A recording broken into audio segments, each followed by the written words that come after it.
Hi. Hey. It's Skycatlive. What's up, guys? It's 3:40 p.m. on a 12/14/2024. That's a Saturday, 12/14/2024. That is a Saturday, December 14th, 2024. It's 3:40 p.m. PST local time. I'm Skycatlive. You're you.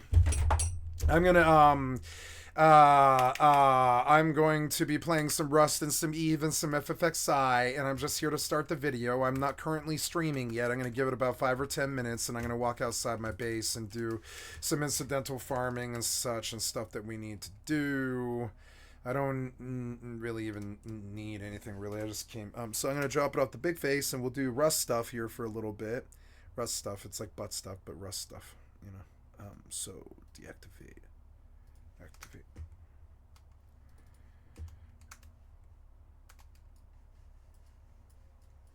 Okay, so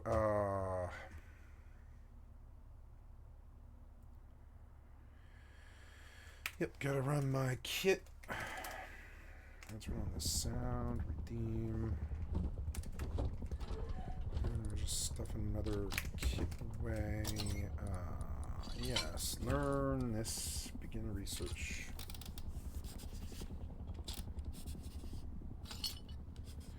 I guess that's a weapon, counts.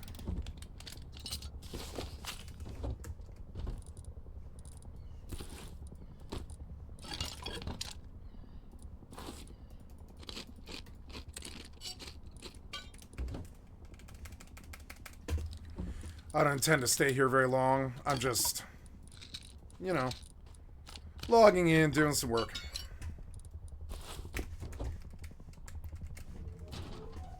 See if I got a new neighbor or contender or somebody living on my fucking lawn or any of that. I don't really care about that stupid shit.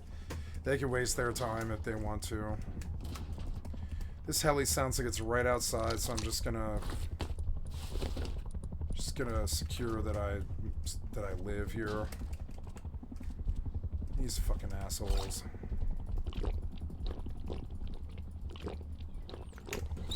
I just checked my report here. Yep, got no harassment here.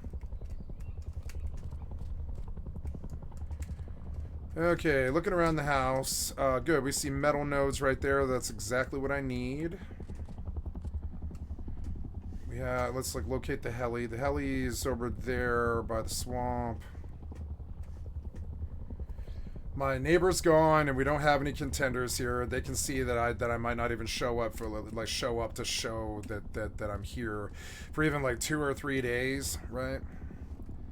So yeah, I don't have to do much here. I don't have to do almost anything at all. I want to run the road for 5 minutes. I want to get the metal nodes that are in sight of the base and the stone nodes. So we'll do locate nodes. Stone, sulfur, metal, sulfur. There's a metal, like all this stuff right by the base. So now we drop off. Equip my armor just in case somebody does come, because there is 8 people on the server. Oh, look, like I'm going to be able to do everything that I need to do in like less than 10 minutes, and I can still upkeep my presence here and maintain the space, no problem. And I'm off stream where I won't get harassment. I'm getting better at playing Rust. Like one of the reasons that I feel that my experience with Rust in the last like 3 years was so toxic is not because of my opponents. It's because I didn't know how to play intelligently. If you don't leave them opportunities, then there is none, and they just leave you alone, you know? A lot of my weakness and the harassment that I received... Oh, are you close to me?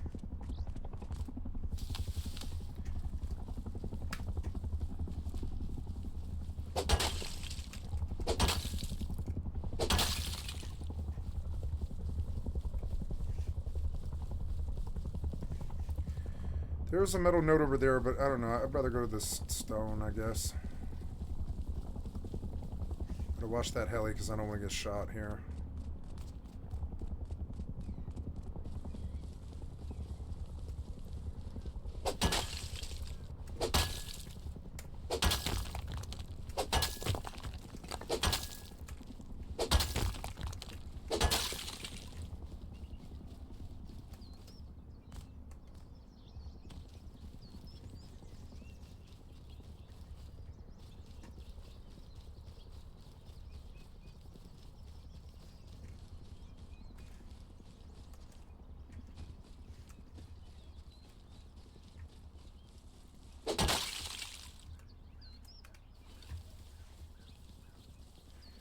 Could see somebody at bandit camp. I suppose that is a possibility.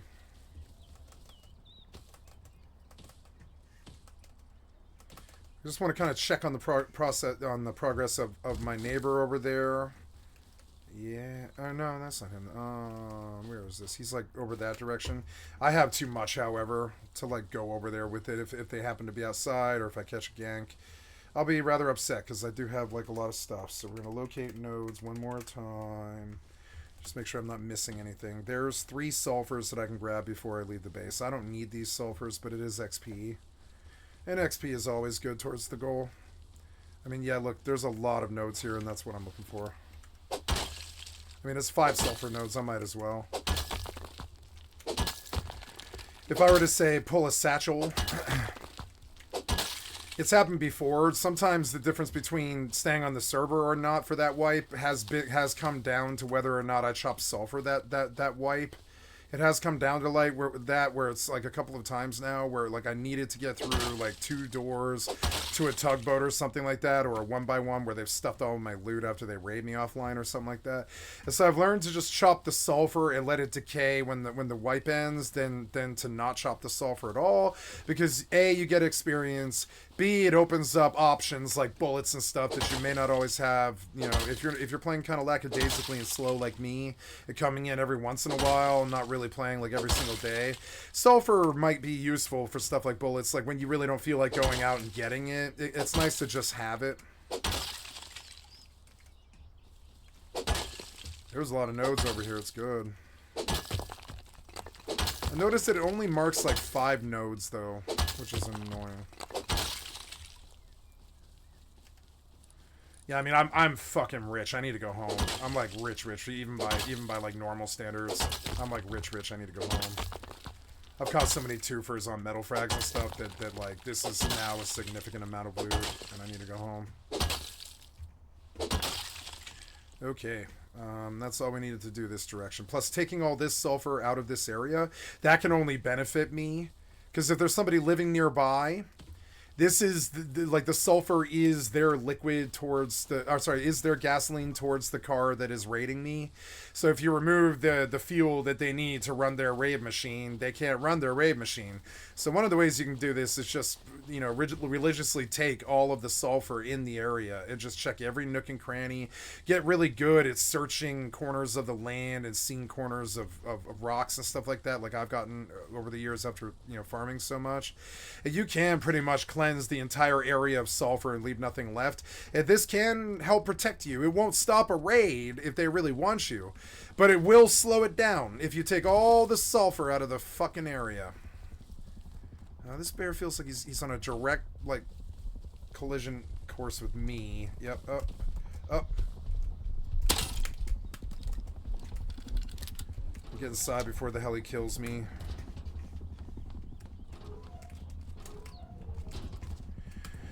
Okay, this was the mineral stuff that we need to do. There's a checklist that I come in and do every like 40 hours or so, something like that. And I try to get the upkeep back up again. I try to get the furnaces burning again. I fill a box with wood usually so I can cook if I need to. We're going to fill these furnaces and cook all the way. Yep. I should have brought a jackhammer. It would have been faster to mine. But I wanted to take the risk. Okay, so that's the next one. We're going to have some good metal frags here. You know, I wouldn't mind doing the ceilings, but, I mean, I don't really need to. Nobody's gonna touch this fucking base. No one's gonna touch this base. I should have put a layer of pancake above this, but I mean, the observation level is the layer of pancake. So yeah, now we put everything that can go in there. We pull the charcoal and we produce sulfur. Or sorry, GP. Yeah, we produce GP even though I don't need it because it's XP.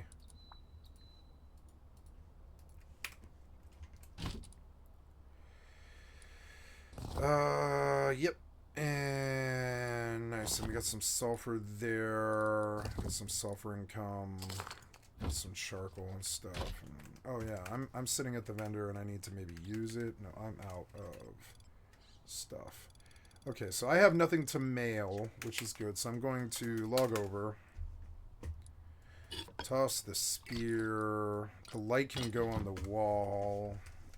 I haven't put power in here yet, or light.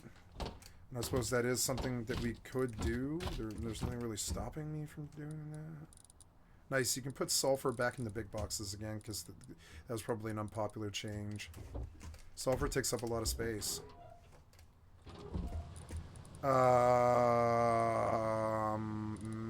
Not really seeing the materials I need to get that much further.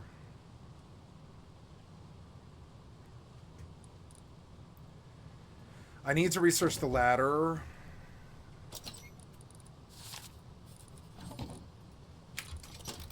There's all my scrap. I'm gonna stuff charcoal away somewhere over here because I don't really want to deal with it. Okay, that's good. We're getting good progress here. We have 33 hours of upkeep in the base. Some of that might be wood, so we're going to go fix the wood problem here, maybe.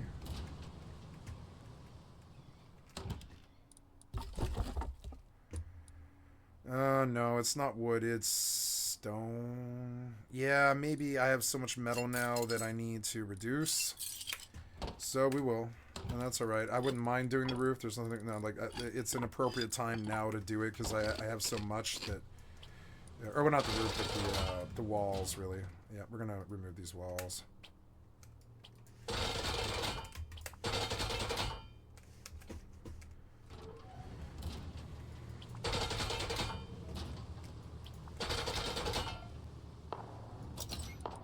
That's a player firing a revolver.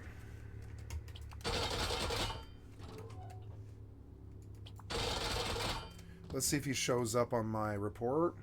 Hicks do it better. Ligma, Mushy, and Vex. Which direction is that? I can't tell from the inside of the base.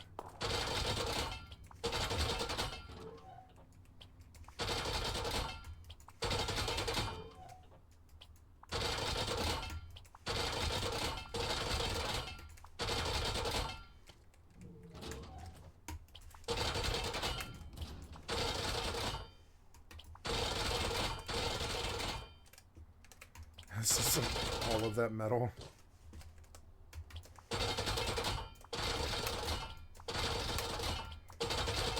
And there we go.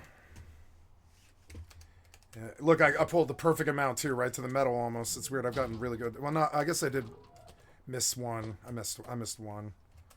That's all right. We got a lot more coming in. Look, the upkeep doubled. I got 46 hours now. Awesome. Okay, so, oh yeah, I guess the floor is also a concern, but I don't know, I don't really care about that. I mean, I kind of do over here, like these two, because I don't want them getting on this side of it or anything. Alright. They can raid the space because it looks so rich. I mean, I don't care. Like, you know, I don't care about that. Nice. I didn't get the upgrade I needed, though. Wait, there's one that I missed. I guess I did miss some, but look, the upkeep went up even higher. It's kind of crazy. So, we'll do one more stack here. But this is, you know, this is pretty good. I should go out with a well, I shouldn't go out with jackhammer, but I should go out one more time and just see what I can pull out of the neighborhood one last time.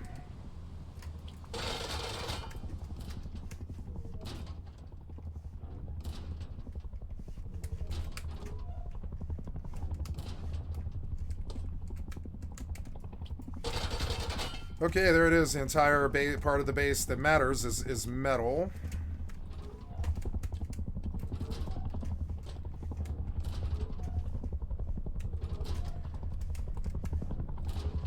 $50 hours in the TC.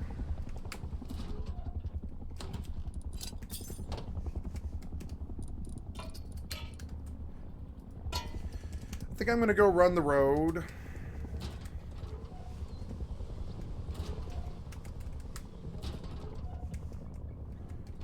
And then when I'm done with that, well, how long have we been doing this? Yeah, 15. It's been 15 minutes. I want to spend like 10 more minutes, and I think 25 minutes is a pretty good rust session, you know?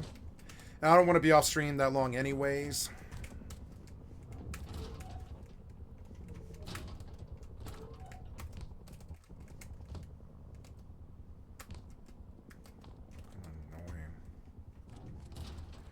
Okay, so let's just look at our surroundings, make sure I don't see anybody.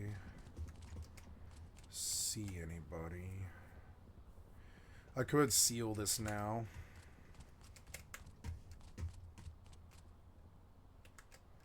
See, like that. That's a zombie, right?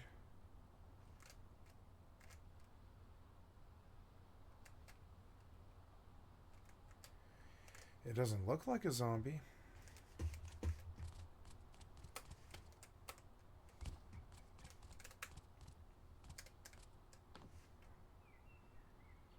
No, that was not a zombie. What the hell did I just see?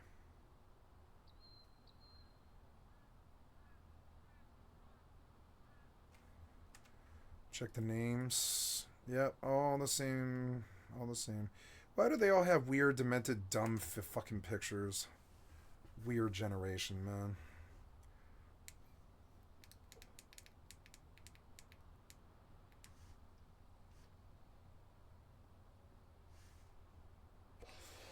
That was a player, huh? And I did see him. I think I just saw Mushy, and I think he saw me see him. I was letting him know, yeah, I see you, bitch, I see you. Maybe I should go contend with him. I don't have anything to lose.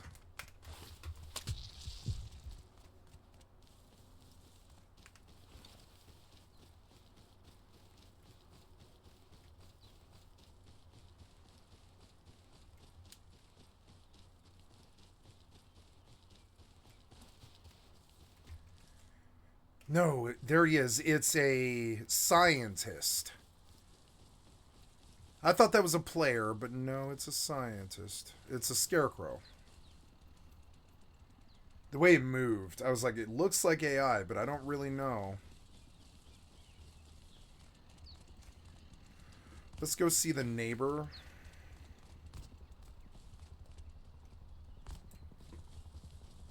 See what else has developed in my absence, you know?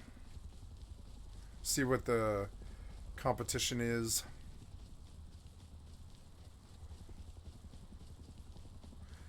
I mean, I don't play here for more than 25 minutes every 2 days, so it really doesn't fucking matter now, does it? It really doesn't. It really doesn't matter now, does it? No, it doesn't. It doesn't really matter now, does it?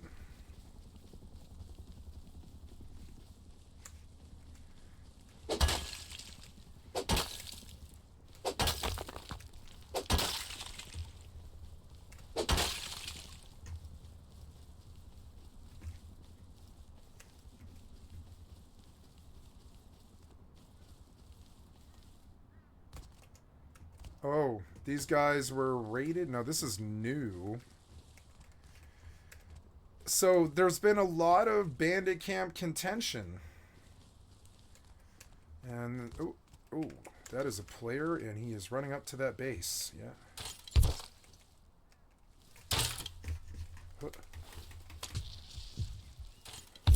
Yeah. But you took too long, motherfucker.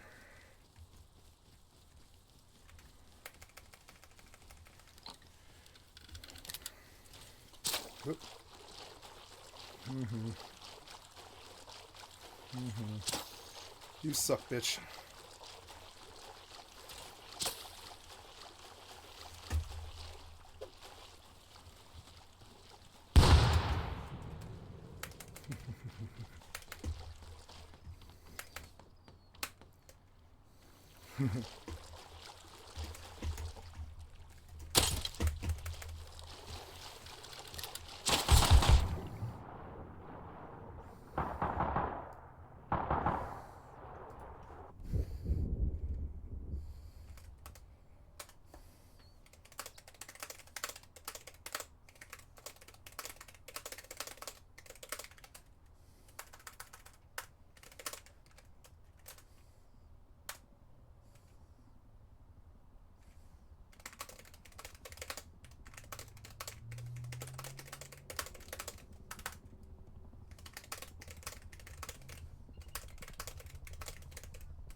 He aggroed the chopper. He's dead. What a fucking idiot. I need to see this.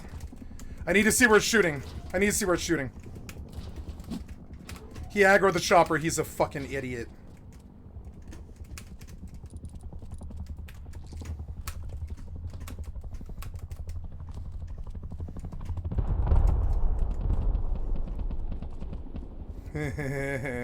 You're gonna drop the loot. You're gonna drop the loot. All I have to do is follow the fire. I can't believe he aggroed Heli like a fucking moron. What can he do? He can't do anything. He has to kill himself. I'm gonna get to your body before you. I'm gonna get to your body before you. Oh yeah, this is so satisfying. I hate Mushy. I hate Mushy so much. Please tell me your body's sitting in the fucking meadow and I'm about to rob your fucking ass. Please tell me it's just sitting here. It's gonna be sitting here somewhere. Where is he? Where is he? That didn't work, did it? He killed you, didn't he? He did, he killed you. You aggro, there's nothing you can do. Where's your body, idiot? Where's your body? Where is he? Oh, he ran to the base. Oh, there he is. Fucking fire, huh? What's in this base, huh? You fucking bad. How many shots do you miss every day? 600, 700? You don't hit. You can't even hit with a stone. You're so fucking bad. How many years have you been doing this, motherfucker? You can't even fucking hit a stone? You're so bad. Listen, stay the fuck away from me. Don't get it fucking twisted, shithead. Stay the fuck away from me. You understand? Don't build near me. Don't fucking hit me. Don't talk to me. Don't fucking build near me.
Fun as hell.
It's fun to deal with the shitheads. It's really pretty fun. Okay, we go live, guys. I got to set up. Going live.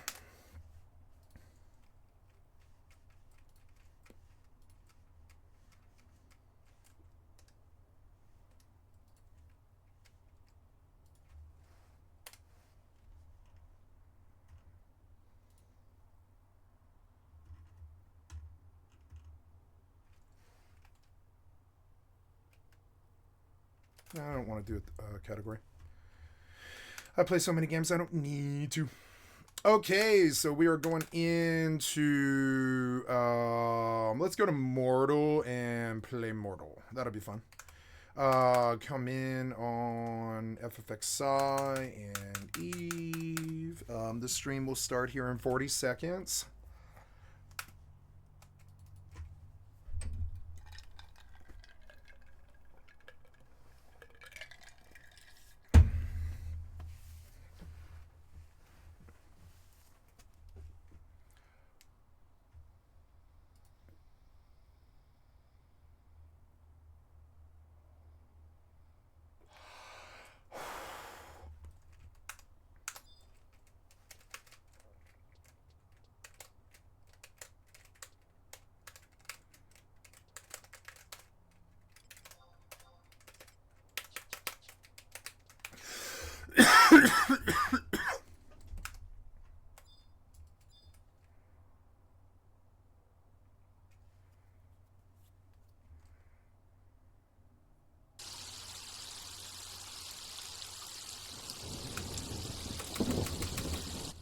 Okay, we live. Gonna make sure all of the ducks are in a row.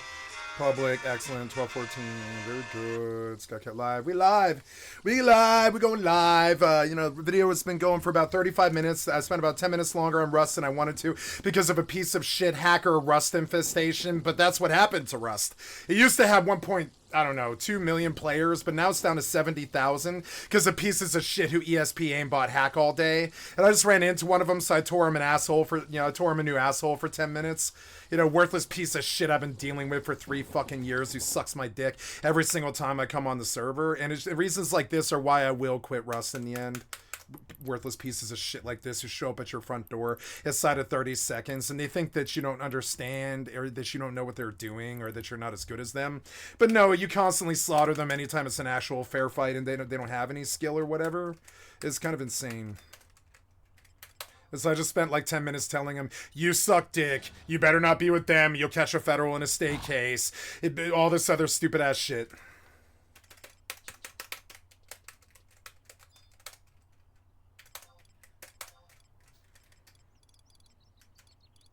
So I told him a bunch of times, I was like, stay the fuck away from me, you worthless piece of shit ESP aimbot cocksucking loser. Stay the fuck away from me. You've been like fleas on my fucking nuts for 3 solid fucking years. Get a life and stay the fuck away from me.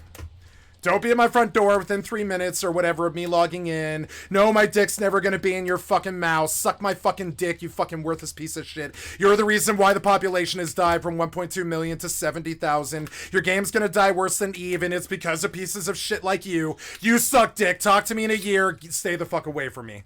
And that's all this, and I'll say it right on my stream too, right for his fucking face so he can see me say it live too. I'd stay the fuck away from me. You've had a serious problem of harassing me for a really long fucking time. Stay the fuck away from me. Stay away. You're just like all the other piece of shit harassers that I deal with the second that I log in. You suck dick. You're no better than them. I don't care if you're with them or not. You're no better than them. You show up every single time I play the game inside of 30 seconds outside my door. You're no better than them. And you have ESP too. You're a different form of a piece of shit. And so understand, yeah, I'll go live and I'll talk shit about you to 5, 10 people, 20 people. I've talked shit about Mushy to like 60 people before. One time I had my entire fucking Discord and 30 people sitting there, and I was just full blown talking shit about the ESP aimbotter who thinks that nobody knows about him. I was like, there's this piece of shit hacker on my server who's managed to stay there like 2 solid years, who thinks that nobody knows what the fuck he's doing.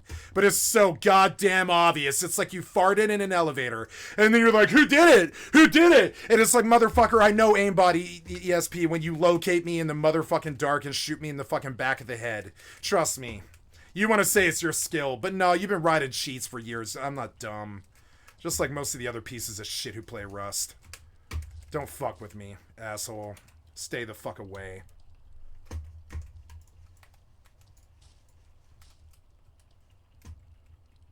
I don't know about 2 of these. Not too fun. Oh no, never mind. It's zombies. I don't need zombies. I wish to go for scoundrels. Oh, is this place full of zombies now? Yeah. Okay. Well then. I don't know. Solo is like easy pickings in the sewer. And I don't fear it, but I also don't really think it's the best investment. The kit that I have on is worth like, I don't know, 24 gold or something like that, which isn't much money in the large scheme of things. But the market for wood hasn't been that good, and Grantham has collapsed, so I'm sort of worried about pulling in real working man's money for lumberjacking anymore. The hell was that sound? Oh, it's just ambiance, I think. Oh, is there a vendor here? Oh no, there's a librarian here, but can you sell? Can you sell to the librarian? Yeah, you can. Well, let's just kill zombies here because probably nobody comes here. But let's go change the objective, I guess, before I do so.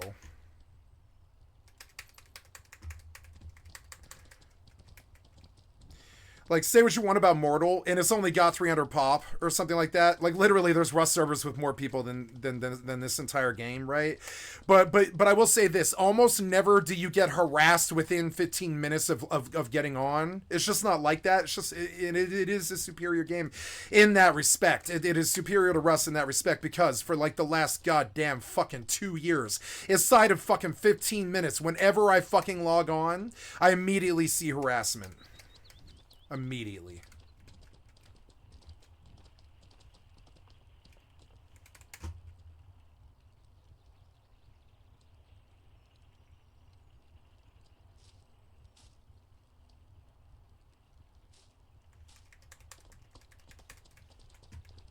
I'm sick of the targeted harassment. These pieces of shit aimbot ESP fucking cocksuckers who show up inside of 5 or 10 minutes and they're like, it's a coincidence, Just like the last day, every day for the last 2 years, it's all a coincidence. I farted in the elevator, but it's not me, and it's all a coincidence. I showed up every time, every day for the last 2 years within 10 minutes of when you logged on. It's all a coincidence. I didn't fart in the elevator or anything like that. No, you're just a piece of shit ESP aimbot fucking hacking cocksucker who's ruining Rust, and you're killing every time that you do this. It's another pop that leaves. Every time that you cheat like this, another person leaves Rust. You need to stop it. You need to stop acting like that. I've seen you ESP so many fucking times. You did it just then. You just used it to find me while I accused you of it. It was insane. Like, you had no idea where I was. Like, what was that? I mean, come on, man. Warned you to stay away, but you show up wherever the fuck I am on the server instantly. What does that look like? Oh, sure, he's just omnipresent on the hardcore server somehow, as he rolls with nail guns all the time and never ever gets loot off me. Oh, yeah, but he totally shows up wherever my base is within 5 or 10 minutes of no matter where I am. That's not ESP or anything. No, that's not ESP.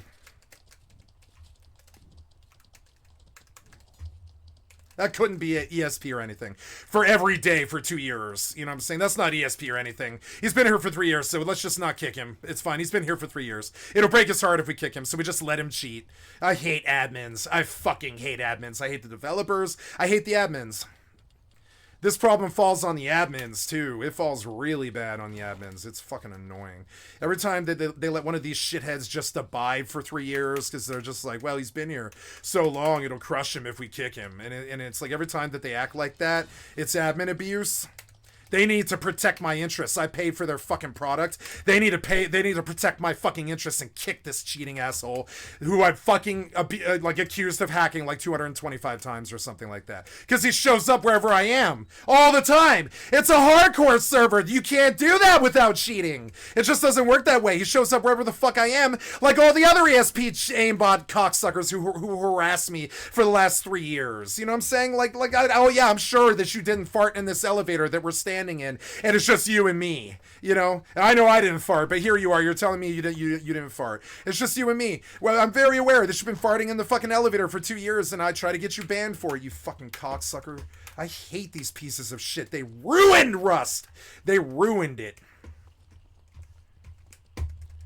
You warn them, you're like, well, I don't know if you're with the enemy or not, so you need to stay the fuck away from me. Stay the fuck away from me, cocksucker. Or you're gonna get all kinds of false accusation. I warned them up front, too. I was like, stay the fuck away from me. Don't do this stalker-ass bullshit where you show up in my fucking face inside of 5 minutes every single time that I log on. I warned them. I was like, don't do this stupid shit, because I've got other problems with other people who act just like you. I don't know if you are them or they are you, and then I've got federal and state cases with them, and I've got a fucking FBI agent fucking alerting me every couple of weeks about the chase about them and all this shit and all this crazy ass shit. And so I warned them, stay the fuck away from me. But no, they show up inside of 5 minutes every day for 2 years.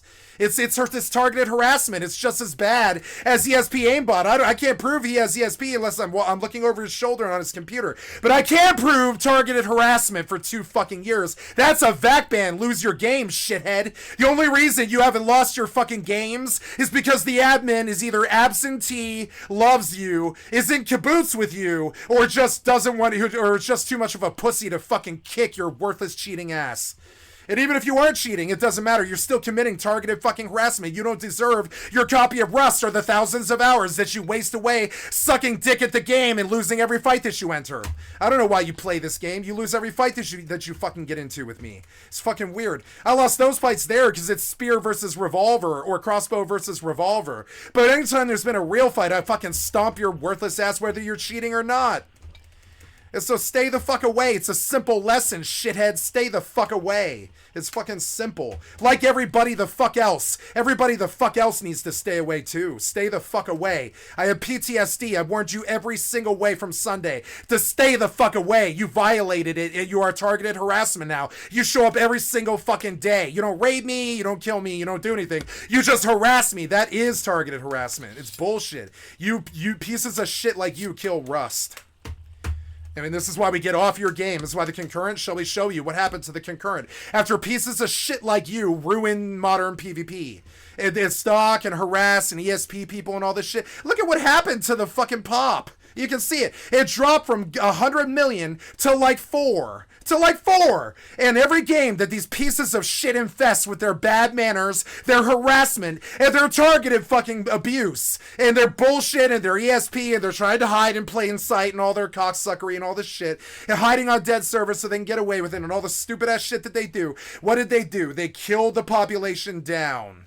I mean, this shit used to be like 540. It's at like 125. 125. You have killed the population down. 3 out of 4 people leave after dealing with shitheads like you. And we warn you, we're like, stay the fuck away from us, but you don't. And so we leave and the game dies and then you've got nothing to play and you lose your thousands of hours whether you got banned or whether you just played the game. You're gonna lose your thousands of hours either way through your shithead actions of abusing everybody all the fucking time. You're gonna lose your thousands of hours either way. You're either gonna lose it from a VAC ban for targeted abuse, or like, you know, when I report you for the 450th time, or your game just dies because you targeted abuse anybody who bothers to stick around. So yeah, you're going to lose your thousands of hours either way. Choose it, motherfucker. The only way you're going to prevent it is to fucking change. You need to fucking change, shithead. Fucking change.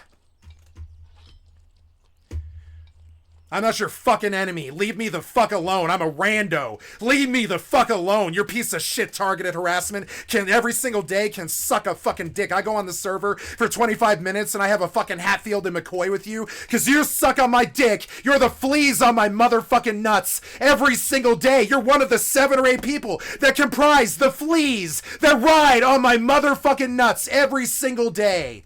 You know what I'm saying? Don't get it twisted. You're the fleas on my motherfucking nuts. No higher value than that. Because you sit there every day buzzing around my crotch and trying to get my dick in your mouth. It's not gonna fucking happen, piece of shit. Leave me the fuck alone.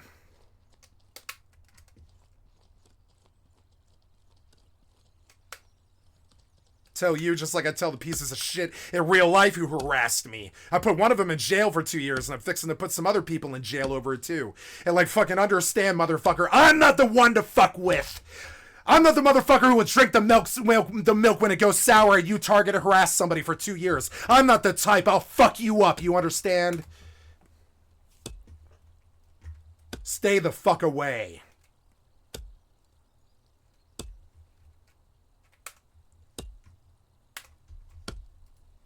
Military bases of the United States of America. And on that pleasant note, we move on to a better game that's more positive, less toxic, more productive, happier, has less people because the toxic shitheads ruin the game like they do every game, and to drive every PvP fucking toilet into the fucking ground just with their worthless piece of shit, hacker-ass, disrespectful fucking presence and targeted harassment. And so in every game that they play, it goes boom. Except for CSGO 2. Because CSGO 2 doesn't ban them. Soil of Uncle Sam himself, something strange is afoot. In airspace that's supposed to be some of the most impenetrable in the world, above secretive camps where F-22s, Navy SEALs, and the best minds of American military intelligence all do their work. Stay the fuck away. How many times do I need to fucking say it to you, you clueless piece of shit? I know you're autistic like me and you can't get it. You don't take instructions well, but it's a very simple thing. For 2 fucking years, I've been telling you to leave me the fuck alone and stay the fuck away. 6 simple words. Leave me the fuck alone. Stay the fuck away. 12 simple words or whatever, you know? 12 simple words. Leave me the fuck alone, cheater, hacker, piece of shit asshole. I see right through you. You might fool everybody else, but you don't fool me. And the other thing is yeah, just stay the fuck away. Just stay the fuck away. You know?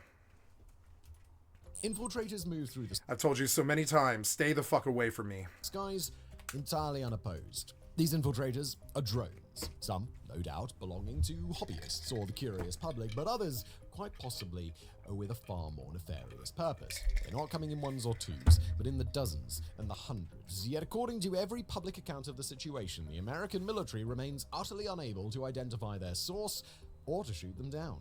In this special episode of Warfronts, we're going to take a closer look at America's drone problem. We'll explore this wave of mysterious aircraft in an effort to understand both what's happening and how long it's been going on. We'll dig into just why the United States is so incapable of bringing them down and how they might solve the problem moving forward. And finally, we'll explore the question of responsibility, who the culprits are for these drone overflights, what they might be hoping to learn, and what sensitive information they might already know.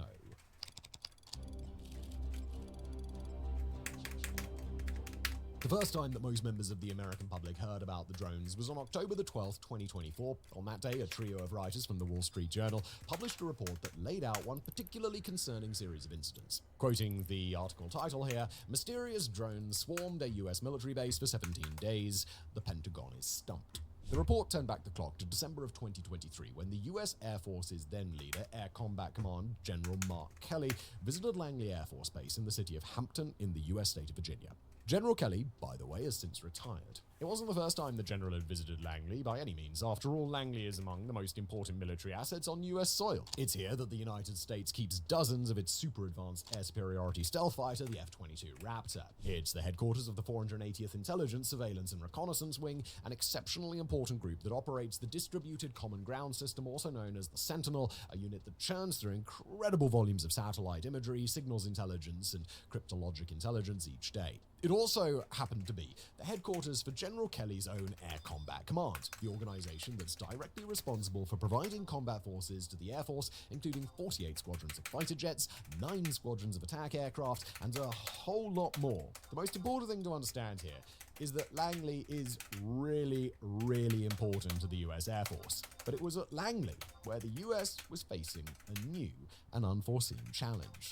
As the Wall Street Journal article describes, Kelly and a small group of other critical officers were brought to Langley in December 2023 to watch a series of drones that base commanders fully expected to be inbound. A little while later, at about 45 I want to minutes to an hour reprise. past sunset as I gotta predicted, reprise. the drones showed up, one after another, in a long line that the article described as sounding, quote, like a parade of lawnmowers. According to Kelly, a fighter pilot with well-honed skills in identifying and describing aerial adversaries, the drones appeared to be flying at an altitude of about 3,000 to 4,000 feet, that's 900 to 1,200 meters, at approximate speeds of a bit over 100 miles per hour or 160 kilometers an hour. At times, however, they would descend to flying no fewer than 100 feet, that's 30 meters above the ground, seemingly in coordination with smaller, low-flying quadcopters. Each drone appeared about 20 feet long, or a bit over 6 meters. The drones didn't appear to be focused just on Langley either. The path they were on would see them cross over Naval Air Station Oceana, where the US Navy houses 17 strike fighter squadrons of FA-18 Hornets and Super Hornets. It also happens to be... I'm doing so good. I'm doing so good on all the games. I'm destroying the fucking people that are trying to destroy me. I'm doing so well. I'm building an empire on fucking Bell Rights. I've got like a really genuinely good like 710 eye level New World character or whatever the fuck, and I don't even play the game. I'm doing so well on Rust. I've got the best base on the server on Rust. I've got billions of ISK on Eve, and I don't even pay for my fucking accounts. I could easily pay for my monthly, like, you know what I'm saying? I'm doing so fucking well, and that's just the main games. I'm doing well on Starfield. I've got 2 accounts. I've got 5 billion in implants and clones and all this shit. I destroy my enemies every single time they show up and try to stream snipe. Every single fucking time. I just destroy them like clockwork. I haven't faced a loss now. The last time I faced a loss was when oh god. No, yeah, let's see. It's been a long time since I faced a loss.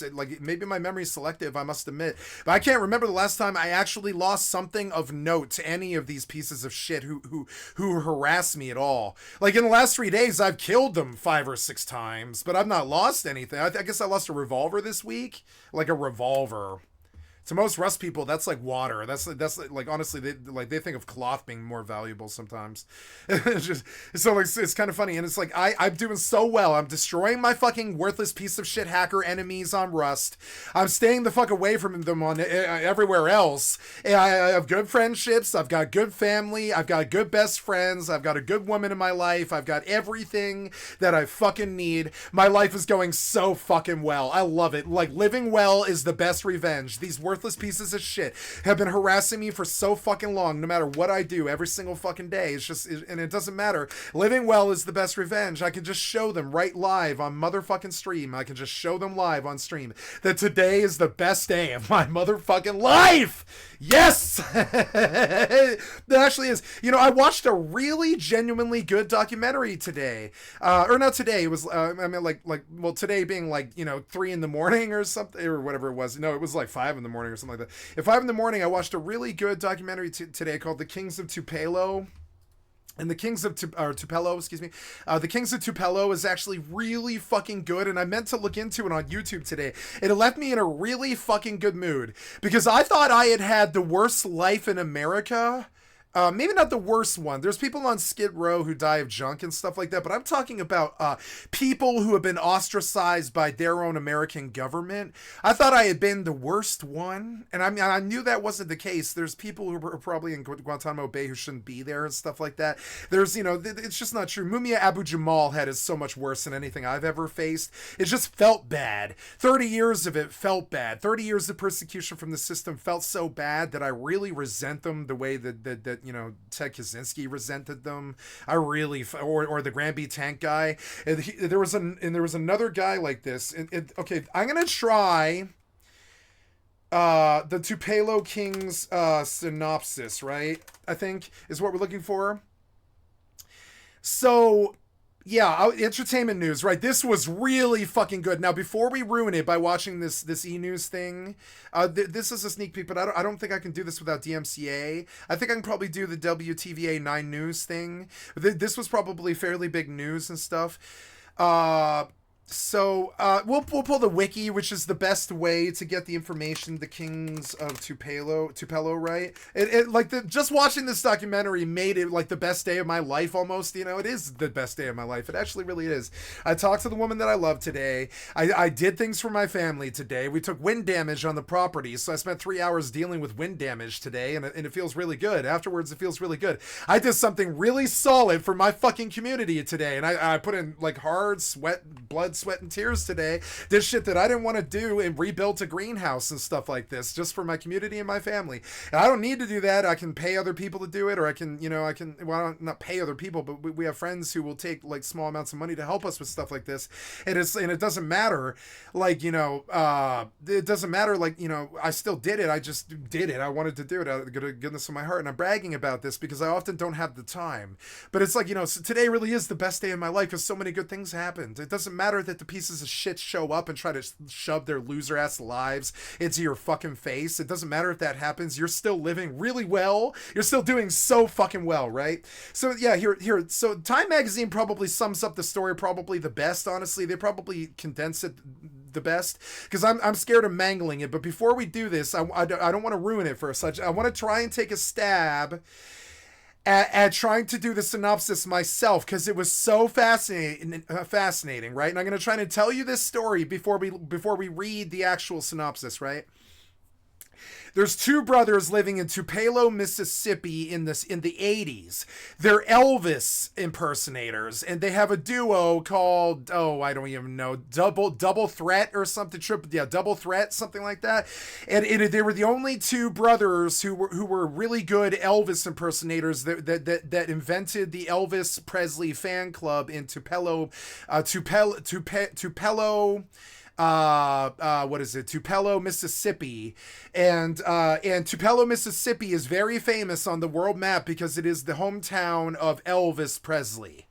And so all the people in Tupelo are these crazy Elvis impersonators, and they all follow the Church of Elvis, and they're all like these cult of Elvis people, and all of the politicians are corrupt good old boys from Mississippi, and all the people living in Tupelo are Elvis impersonators, or women who date Elvis impersonators, or people who love Elvis who just happen to live there. One of the three, but Elvis is the main thing that really is the takeaway here. One of the reasons you're seeing a picture of a dude like being an Elvis impersonator here is that's part of the funniness. This was so much more interesting to watch. It was a Southern true crime saga. All of this stuff happened, and it started to blow my mind. I started to fall asleep to it, but it was so goddamn engaging. I didn't fall asleep until like 7 in the morning or something, and then I had to wake up at 12 to go fucking dig a greenhouse out of all the wind damage and all this, right?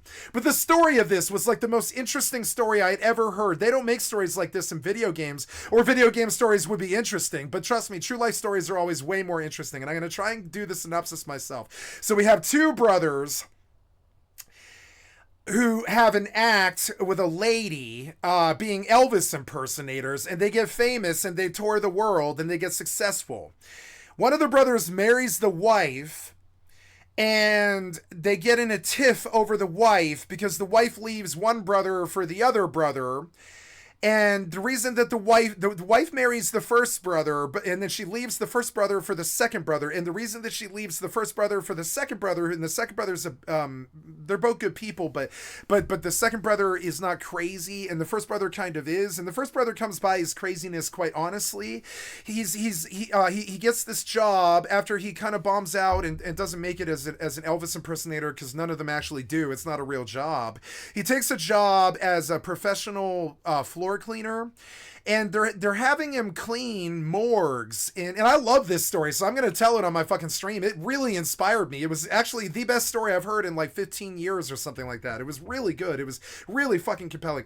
So younger brother and older brother are Elvis impersonators. Younger brother and older brother have stopped being Elvis impersonators because they aren't making any money doing it. They had success doing it, and they got world renown, but they didn't make any money doing it.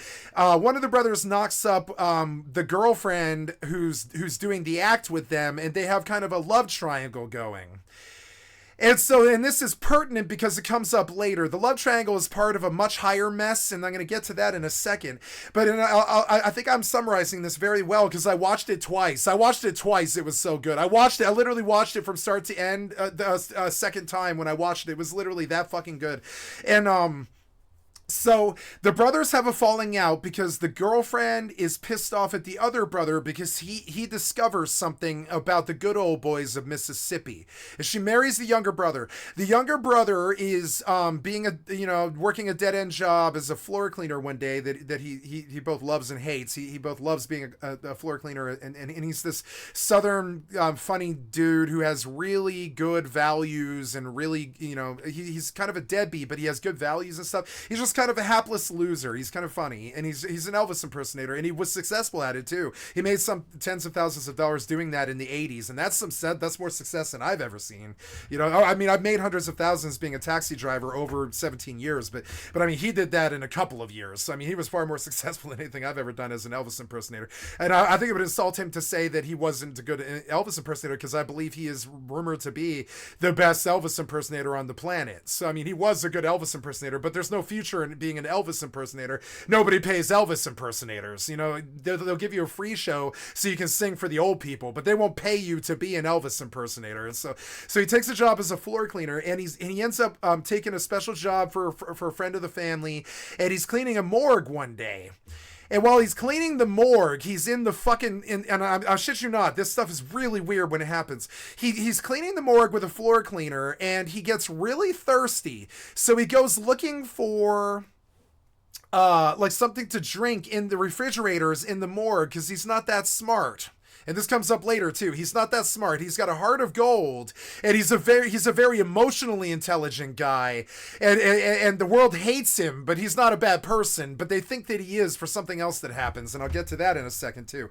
So he's in the morgue, and he's and I know this is such a complicated story, but these are the facts of the case. He's in a morgue. He's still married to the lady that him and his brother are both in love with, and they have an Elvis impersonator thing that's kind of gone down to the streets and hasn't really gone well. It was well when it started, but it didn't keep going. So he takes a job as a floor cleaner, and he's cleaning the floors in a morgue, and he gets thirsty because he's doing hard work, and he opens some fridges looking for something to steal to drink from one of the doctors or something, and he finds a bunch of organs. And this is where, by organs I mean body parts. And now you might say, Skycat, it's a morgue. What's the big deal about organs being in a morgue? But see, morgues don't take organs out. I mean, they do take hearts out if they're embalming and stuff like this, and the heart is destroyed in a cremation device that day. It's not like they keep hearts in a jar or anything like that. They take the heart and they toss it in the incinerator when they're done doing the autopsy or whatever from the dead person, right? But they don't keep hearts full of jars or a heart full of lungs.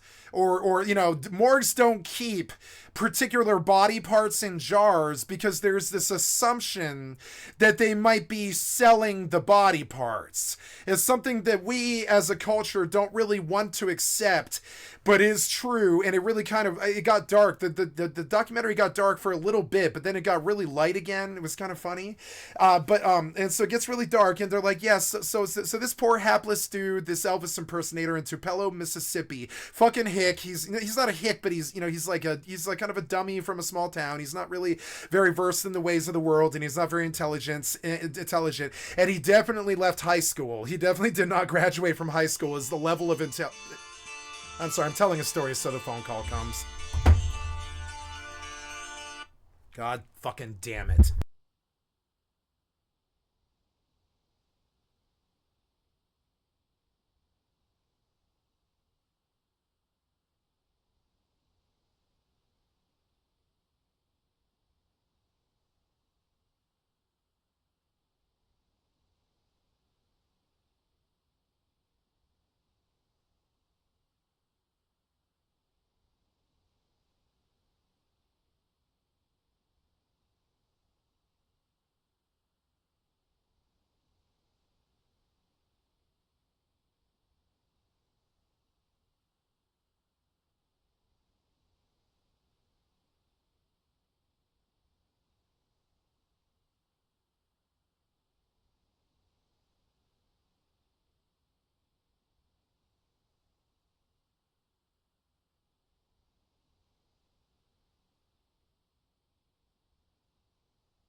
Okay, sorry, I got a phone call. I lost my track in this story, and it's such a good fucking story. It's hard to do. Where was I? So, dummy Elvis impersonator brothers who are super popular and successful as Elvis impersonators and stuff. And younger brother is in a morgue because he's taken a job because he knocks up the girlfriend who's like an Elvis Presley impersonator hanger-on who likes Elvis impersonators. It's her turn on. And both of the brothers are in love with the girlfriend, right? And so younger brother marries her first. A younger brother is working in a morgue with a floor cleaner, and he's doing a lot of hard work, so he gets thirsty and he goes to steal a Pepsi from the fucking from the doctors, and his idiot ass opens up a bunch of morgue refrigerators. And where I was going with this is morgues are not legally allowed to keep body parts around, I think, longer than like a day or 3 days or something like that, because there's this assumption that the society makes that at that point the morgue might be selling illegal black market donor organs. And this is something that society does not want to really accept, but there actually is like a $10 billion a year black market. I mean, we've heard it before with the kidney thieves. We know kidney thieves exist, and we've known that this stuff has been happening since the 60s and shit like this. But understand that like we haven't really accepted as a culture how bad it has gotten, and it is kind of like alarmist to say that it's gotten bad. But the black market cartel around illegal donor organs, and I'm going to pull illegal donor organ statistics, right? Organ trafficking facts, right? I'm sorry, I thought it was a $10 billion industry, but it's actually a $1.7 billion industry. What I meant by 10 is it's been around for 50 years at about $1.7 billion a year or something, and it wasn't always that much. In the 70s it was cheaper than that, but I mean, like, adjusted for inflation, we're talking about like an industry that has generated about $100 billion. It's up there with like cable TV or I don't know, airplanes or something like that. This is an actual thing, organ trafficking, and it is alarmist to say that it's this crippling thing that happens all the time, because it just doesn't.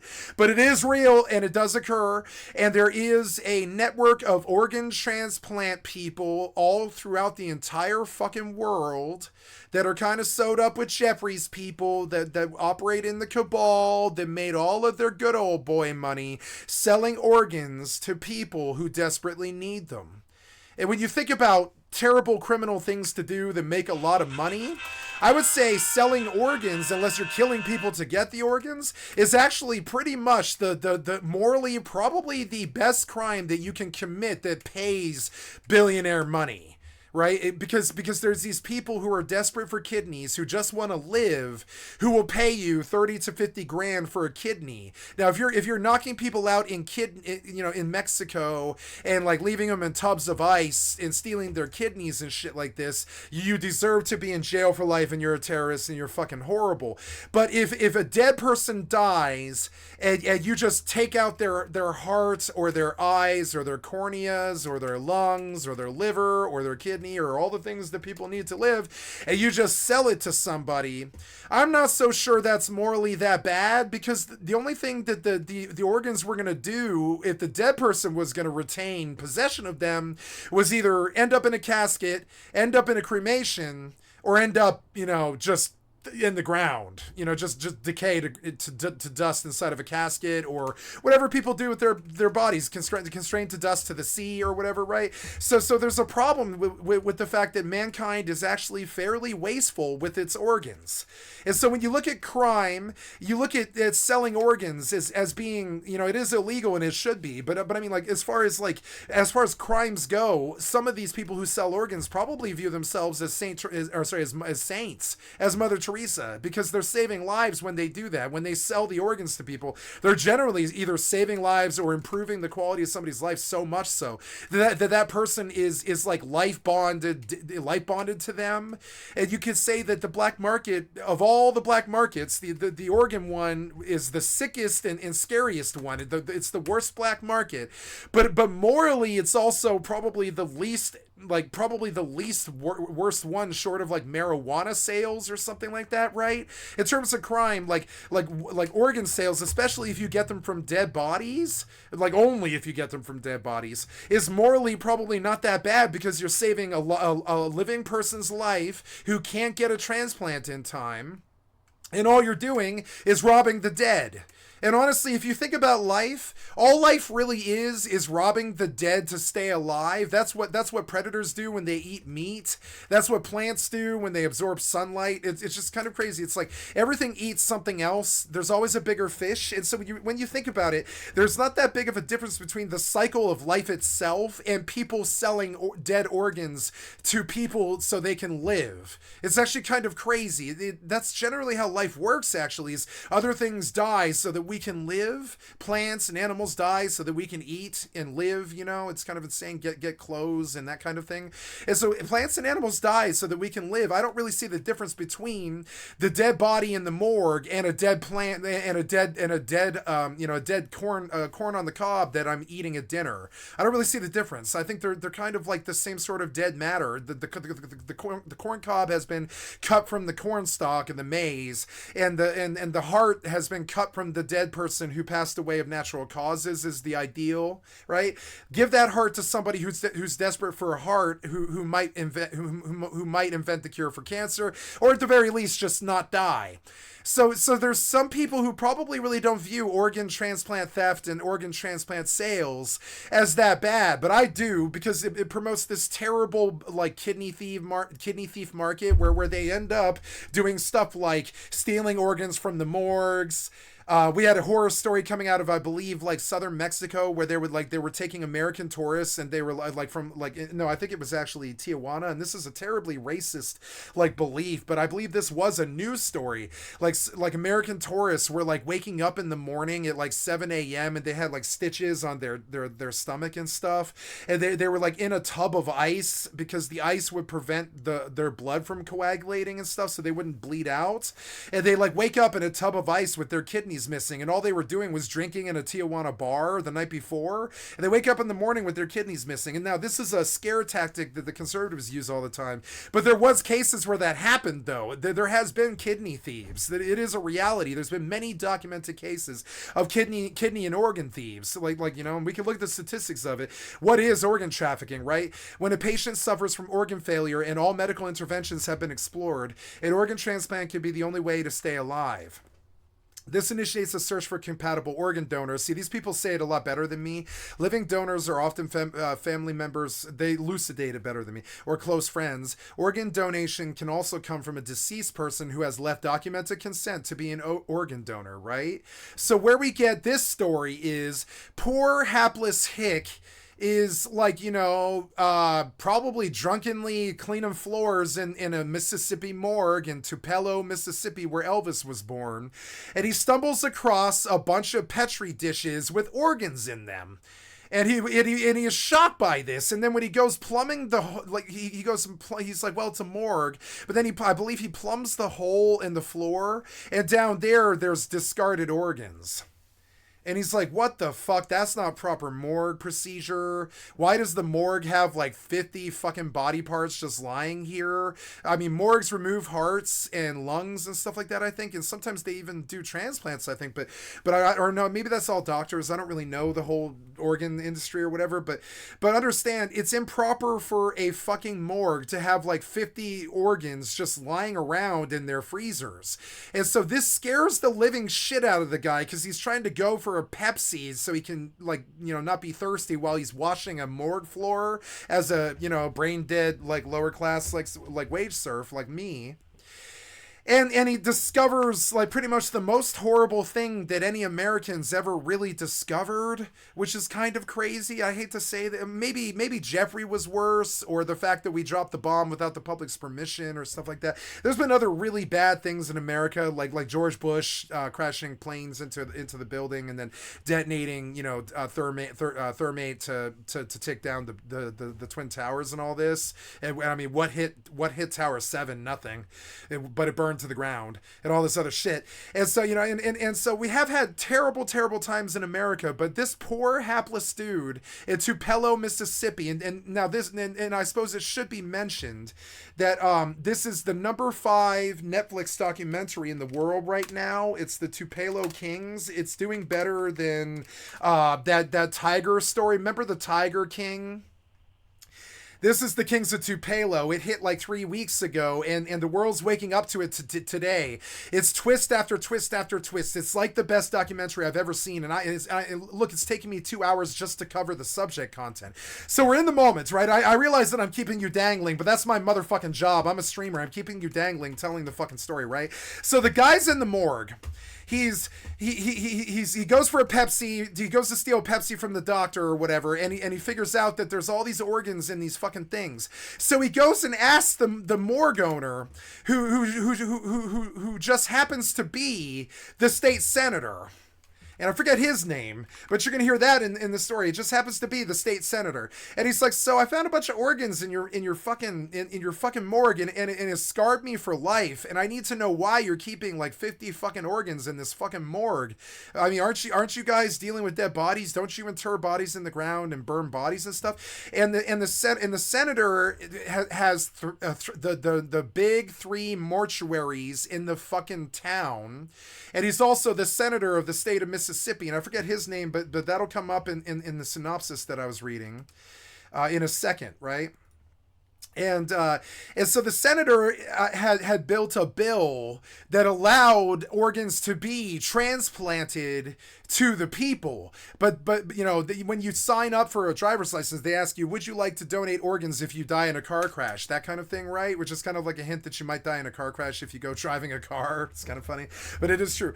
And so, you know, organ donation wasn't a thing until the 80s or like late 70s, early 80s. And so the senator was extremely proud of, you know, enacting this new law that allowed people to donate their organs if they passed their posthumously to people who need them. And so he thought that he thought many things that were crooked and fucked up. This senator thinks many crooked, fucked up things, this Mississippi senator. But the main thing that he thinks is that, oh my God, I've been selling organs that I take from dead bodies in my morgues to an international organ donor thing, and I don't want anybody finding out about it. And I'm the senator, and my mother runs the mortuaries, and my mother is the county judge. Right, and then the senator's mother is the county judge in Tupelo. And then you begin to see this thing about organ donation as well as the good old boy stuff, right? There's like good old boy stuff going on in this story. Like there's like my friend Terra Firma told me a story one time about the 300 power companies that exist in Texas, and I was like, why would Texas need 300 fucking power companies? And he's like, therein lies the rub, cat. If there's 300 power companies, you have to you have to pick one. If you have to pick one, you can pick the one that's the cheapest one on the list, but the cheapest one on the list is $300 a month, you know? The cheapest one on the entire list is $300 a month. The other 290 businesses don't do any companies. They're electrically gerrymandered and zoned by the Texas Energy Czar.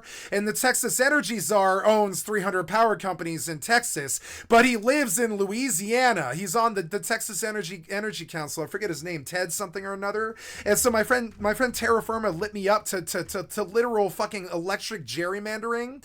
And then he was like, I want you to come to the actual realization behind this case by yourself, Cat. I'm not going to tell it to you, but you need to follow this through because it's a disaster of epic proportions for Texas leadership and Americans and all this other stuff. It just hasn't been lit up yet. It hasn't been discovered yet. And he was like, I want you to follow through logically what might happen if there's a bunch of corrupted electric gerrymandering zones in Texas, and there's 300 power companies, but the cheapest one is $300 a month, so you obviously pick the cheapest one, which is the biggest one, but they're $300 a month because there's 299 other companies that are all competing, and they're all owned by the same guy who runs the fucking electrical board in Texas, all of South Texas. It's just insane. And so this guy, he's literally making money, living in Louisiana, being a Texas energy czar, running 300 false election companies. And this is the sort of good old boy shit that I heard about in the South years ago, like 2 years ago I heard about this. And I was like, wait, I know there's something worse about this story, but I don't know what it is. And he's like, there is, you're almost to it. You need to dig further. I don't want to tell you. I don't want to do a disservice to you by ruining the fucking surprise. You need to come to it. And I was like, wait. I was like, Tara, wait.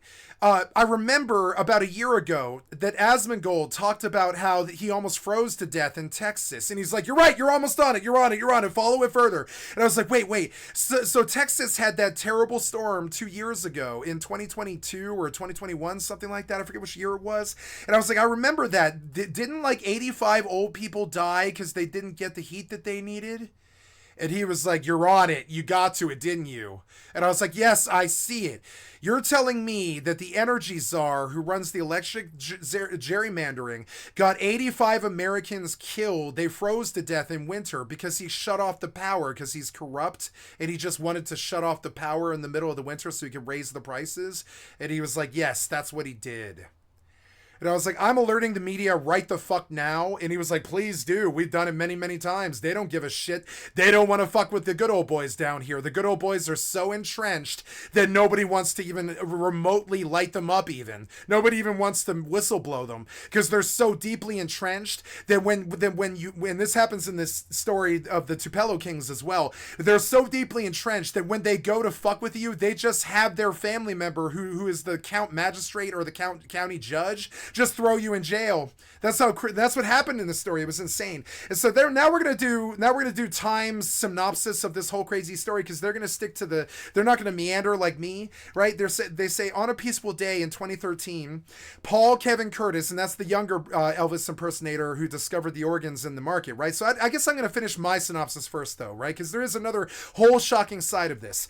So the brother starts chasing the state senator. He gets fired. He loses his job. He loses his money. He loses his wife, who the brothers who are both in love with. The wife leaves him for the other brother, who continues to be a successful Elvis impersonator and an insurance salesman.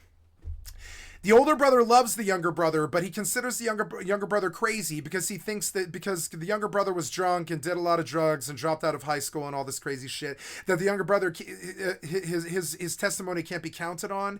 But the younger brother tells the entire fucking world, he tells the entire world a whole bunch of times that these good old boys were selling organs to this international organ donor harvesting circle.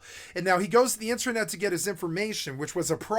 Nobody believed him. The FBI didn't believe him. Nobody believed him because he went to the Reddits and the 4chans of the world. He didn't go find the information in the real world. He just went on the internet to find some conspiracy theory. This younger brother, Paul Kevin Curtis, they call him KC. He calls himself Kevin Curtis and he calls himself KC. And this matters because every time he ever tells the world about this very real and very, very actual organ theft ring, they were real. They were busted. They faced charges and all this stuff. They were actually real. When this guy lit them up, he actually caught them. And so this guy lights them up and he tells everybody from the senator to the judge to the people in the county to the city council and everybody that there's people who are running the state who own the mortuaries who are selling body parts. Now, we've seen hints of this story in media and in television. Like, for instance, Frank Miller's Sin City had kind of a hint about how the state senator was running a child molestation ring in the female prostitution town that he had let become corrupt and all this stuff, right?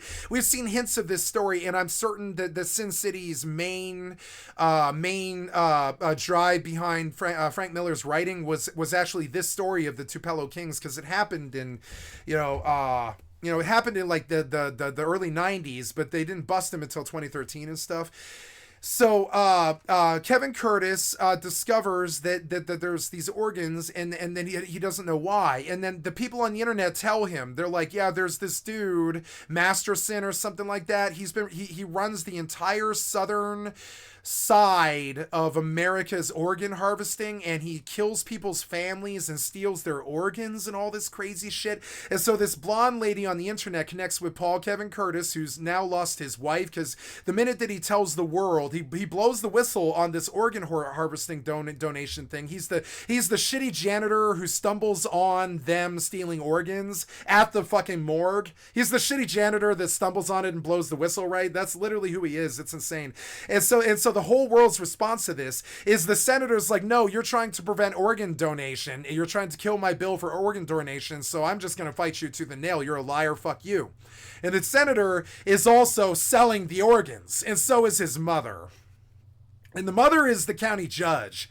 So, and this comes up later in 2013. His elderly mother, is the county judge. And this is what the good old boys do. They take over the South and they put all of their fucking idiot hick brothers in places of power in the government, so they can just corruptly do stuff like run moonshine and biker gangs and methamphetamine and sell organs and run electrical gerrymandering. They're just the mafia. They're the American political system. They're the new mafia.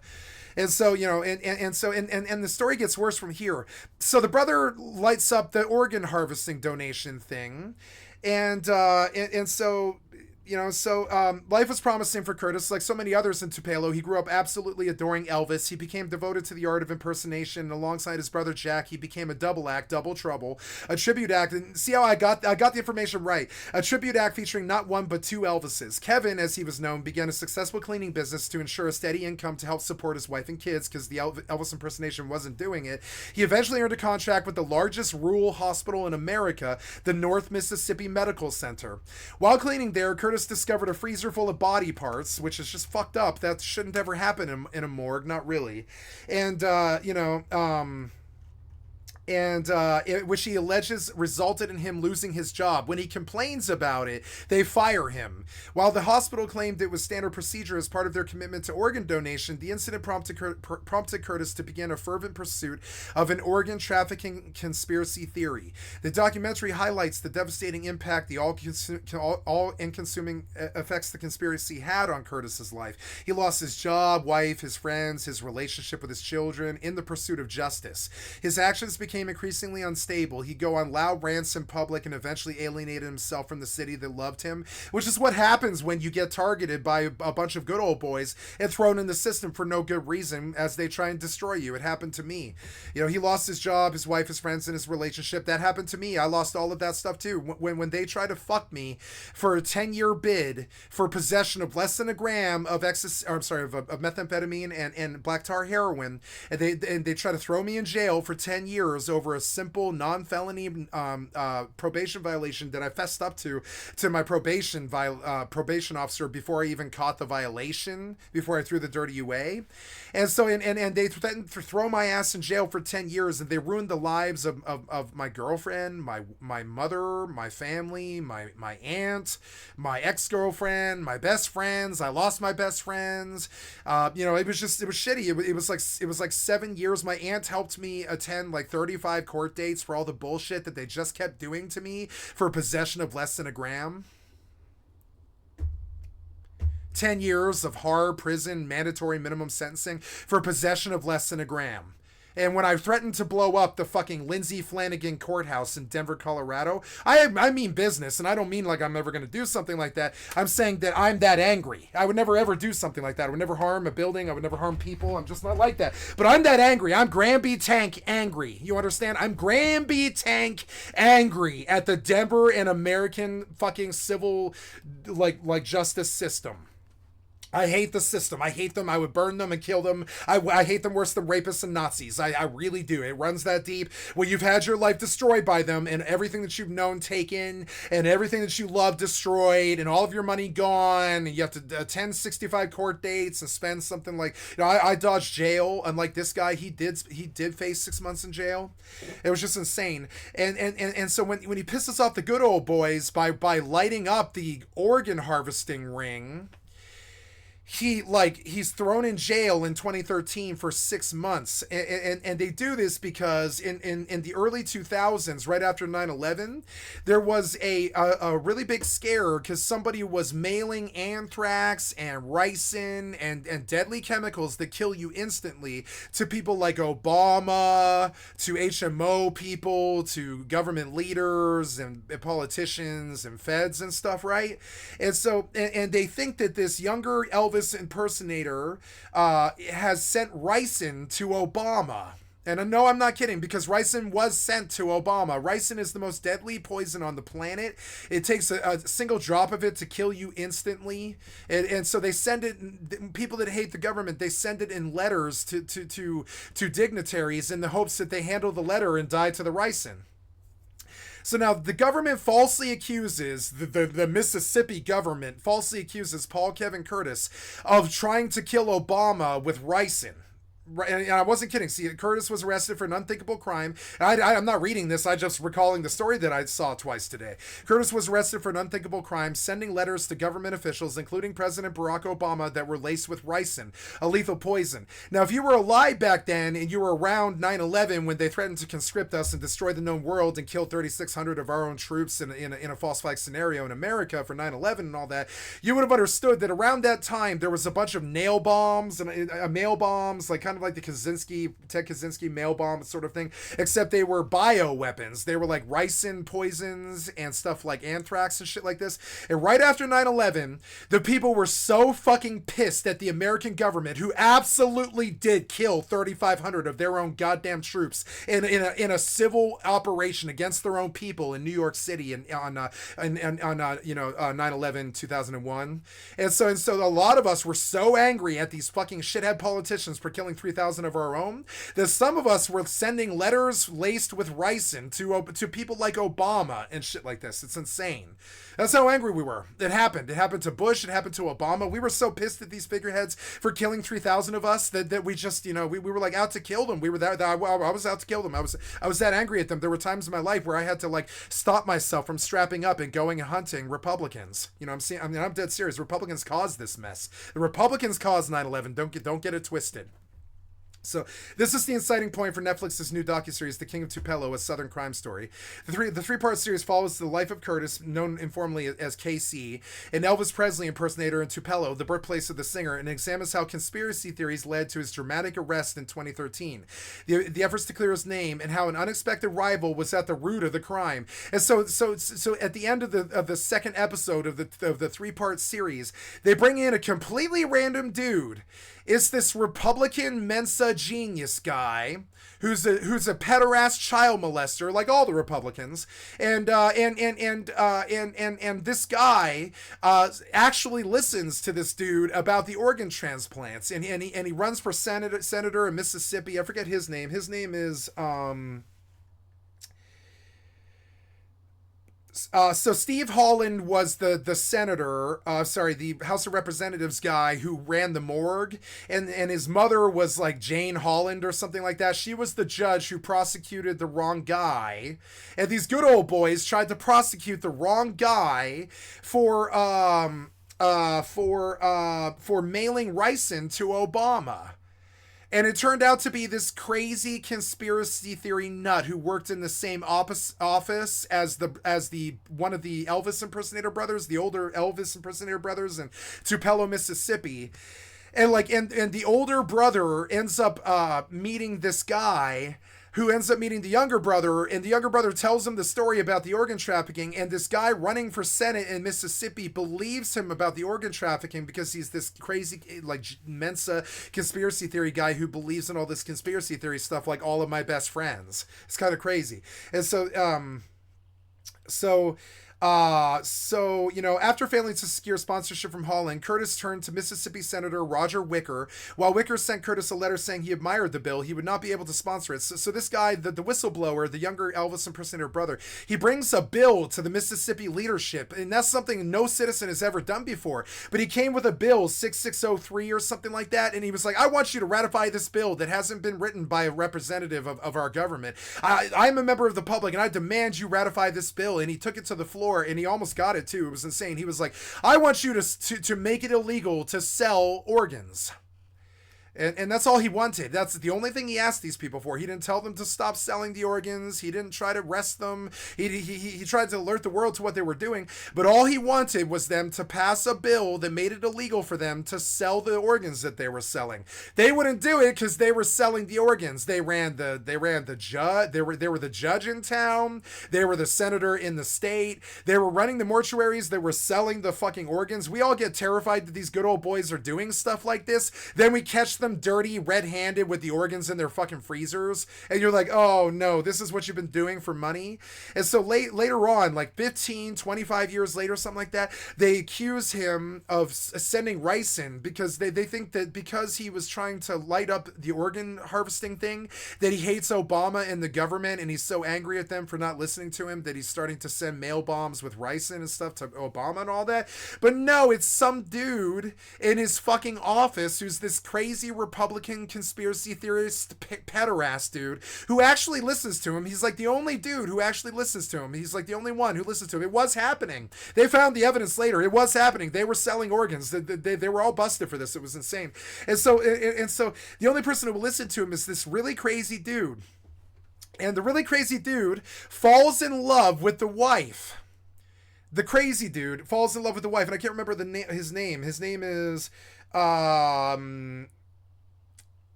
the dude who actually did it is named Dushka. His name is Dushka. Literally Dushka. There it is. Dushka. Do you see a Dushka? His name is Dushka. And he is a Dushka. He's a Mensa asshole who used the Mensa thing to control Mensa. He's this Mississippi good old boy who signed up with the devil, all these weird, crazy Republican people who were selling organs and shit. You always wonder if the Republicans are so evil that they're selling organs, but they were. They absolutely were. Like Roger Wicker, Judge Sadie Holland, her son was the House of Representatives guy in Mississippi, and they were all in on the organ harvesting thing, and this is all a matter of public record. You're going to be like, Skycatlive, you're a crazy conspiracy theorist. Stop talking this crazy shit. But no, this is a Netflix documentary, and this is all a matter of public record. The Republicans were absolutely harvesting organs from dead bodies and selling them to the black market fucking cartel. Republicans. Don't get it twisted. There wasn't the only Democrat in this fucking story tried to light them up and blow the whistle. These good old boy Republican Mississippi shitheads were selling organs to the fucking black market cartel that they all want to kick out of Mexico and Colombia and all this shit. Who do you think these, you know, it's just crazy. But I mean, this is all true. None of it, all of it's a matter of public record. None of it's some theory or is what the conspiracy theory theme. This is all confirmed in court documents, all of it. And so eventually, the younger brother, Curtis, he is exonerated when they find that this other crazy dude who hates him because he's in love with his wife decides to frame him for sending ricin to Obama to get him off the streets so he can fuck his wife. Poor Obama got ricin sent to him. I mean, seriously, like, just because of these good old boy Republican cocksucker shithead southern right-wing fucking Jim Crow cocksucking fucking good old boy fucking Jim Thorpe assholes. And like, and so in this documentary, I saw it for the first time last night, and it woke me up to something that I really had forgotten, which is that the good old boys in the fucking South, you know, the Republican fucking party, we get cursed with Republicans all the time because of the South. It's so fucking annoying. The whole country doesn't want it. The whole country's gay. It's true. Like 1 in 4 people are gay. I mean, seriously, it's insane. Like in the Republican Party, it doesn't really treat gay people too well. So that immediately alienates 25% of the entire country. The Republican Party doesn't treat women too well. So that immediately removes 25% of the rest of the other, another 25% of the vote. And so the Republicans don't really treat like people of color or women or gay people very well. So it's you know, it is sort of crazy. And so, yeah, and so the Republican does do something really crazy. He inserts himself in the younger brother's life, and he starts claiming that he was a professional martial artist and started uploading videos online, and he started trying to pretend that he was an Elvis impersonator because he was in love with the younger brother's wife. He posted a fake certificate claiming he was a member of Mensa. I'm sorry, no, the younger brother started fucking with the guy who actually sent the ricin. And they have this crazy Hatfield and McCoy tiff, and the guy who sent the ricin's fucking his wife and all this shit. His name is Dushka, so they have this terrible fucking hilarious meme war going on. The guy who sent the ricin is named Dushka. Later on, they find him jacking off in the window as a bus, this not the younger brother, but the Dushka guy, the guy who actually sent the ricin, the Republican pederast, crazy, fucked up, child abuser, Mensa abusing, good old boy signing up with fucking crazy dude who believes the younger Elvis impersonator about the organ harvesting because he's like this luminary in the conspiracy theory scene, but he hates the younger brother so much over wanting to steal his wife from him that he lies. Well, he doesn't lie. He sends ricin to Obama, not to kill Obama, but to frame the younger brother so he could steal his wife. And that's the actual story of this insane fucking story. It was the most shocking story I've ever heard out of humanity, maybe. And it brought all of our politics and all of our politicians into question. It brings the good old boys of the South into this real question, which is like, why haven't I killed you yet? I kind of feel this way. Why haven't I killed the good old boys of the South? Because they're worse than Hitler. If we have another Holocaust, it'll be because of the good old boys from the South. It's not too good. Those are the Jim Crow guys, They're not too good. Like, I don't mean kill them. I just mean, like, I don't know. We got to change their minds or something because, like they do really nasty stuff, like sell fucking organs and then send ricin to Obama so they can get their fucking enemies destroyed. That's what happened here. It's all a matter of a public fucking record, right? It besmirched Elvis. It besmirched Tupelo. It besmirched the crooked good old boy's mother, who was the county judge. It besmirched the House of Representatives in Mississippi. It besmirched the House of Representatives. They were selling organs. No, it's not. No, I'm not joking. The House of Representatives, the Republican House of Representatives, it's a matter of public record. It's not some lie. Go watch the documentary. You'll see it. It's all a matter of public record. The good old Republican boys in the South that are getting up to the electric gerrymandering and the fucking organ harvesting, fucking black death, black market rings, right? Black market death rings and all this, and people that are killing you for your fucking organs and shit like this, or just selling dead people's organs, right?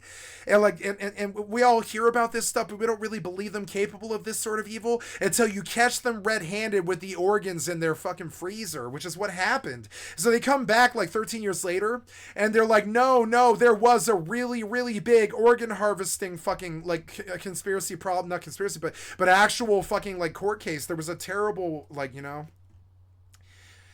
So he goes to all the people in power. They're the people selling the organs. And that's the takeaway from this that you need to take away. The people in the power are the ones who are selling the organs. And so he had this idiosyncrasy. Every time he blew a whistle about them, he needed the people to know that it was him and not somebody else. So he would finish every single expose with the statement, "I am KC and I approve this message," which was a mockery of the presidents, And so the good old boys finally accuse him of sending ricin to Obama, right? And the cops have been harassing him for 5 months. They've been spinning his block and firing guns into the air and at his mailbox. They've been busting him 25, 30 times for no reason while he's just sitting and watching television in his house and stuff like this. The good old boys have been harassing him for like 3 years. His wife has left him. She can't keep the kids there because the good old boys show up and circle the block all the time. All the cops that are corrupt, they show up like that scene in Casino where the feds land on the fucking golf course because their fucking plane runs out of fuel while they're trying to spy on the fucking the good fellas that are golfing and shit, and this was such a funny joke at Casino. The FBI was spying on these mafia dudes for so long. This stuff was happening, like they would run their airplanes would run out of fuel and they would have to land on the golf course that they were spying on and shit like this. And this is a true story, and we know that the feds do this shit, and that's what they were doing to this poor Elvis impersonator who happened to stumble upon some organs in a fucking freezer. It's like this American story. It's like Joe Blow.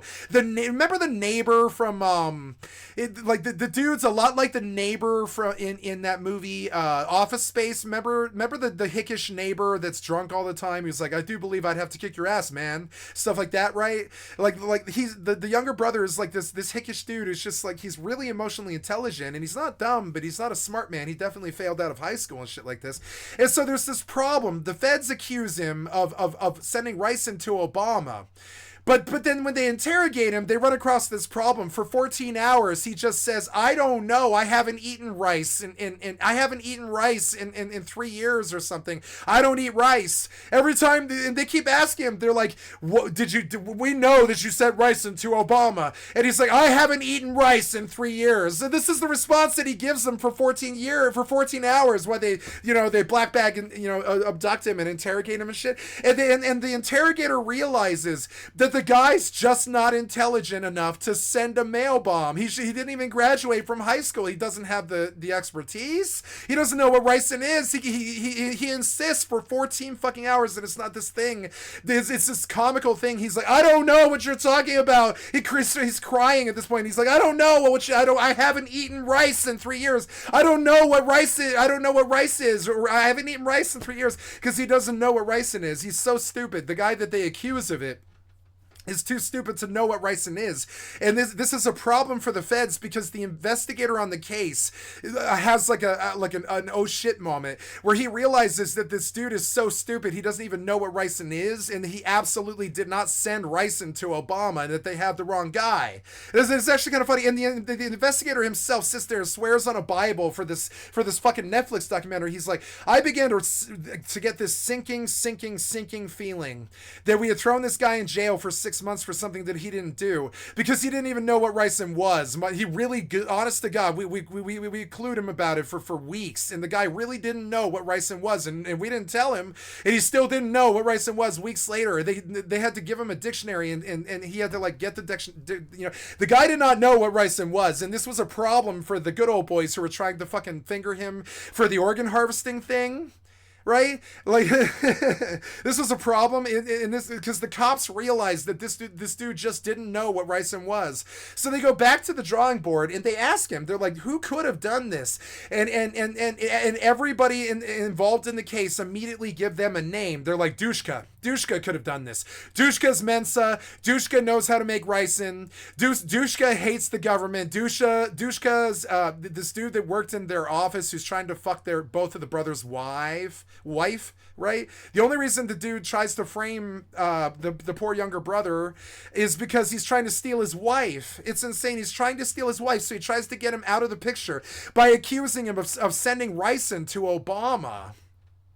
They have this huge Tiger King feud for like 3 years where they copy each other and make fun of each other on the internet, and there's this meme war that goes on because one of the dudes is named Dushka and the other guy is an Elvis impersonator. So the internet goes shithouse crazy on the meme comic factor of this case, because there is a lot of comedy in this case.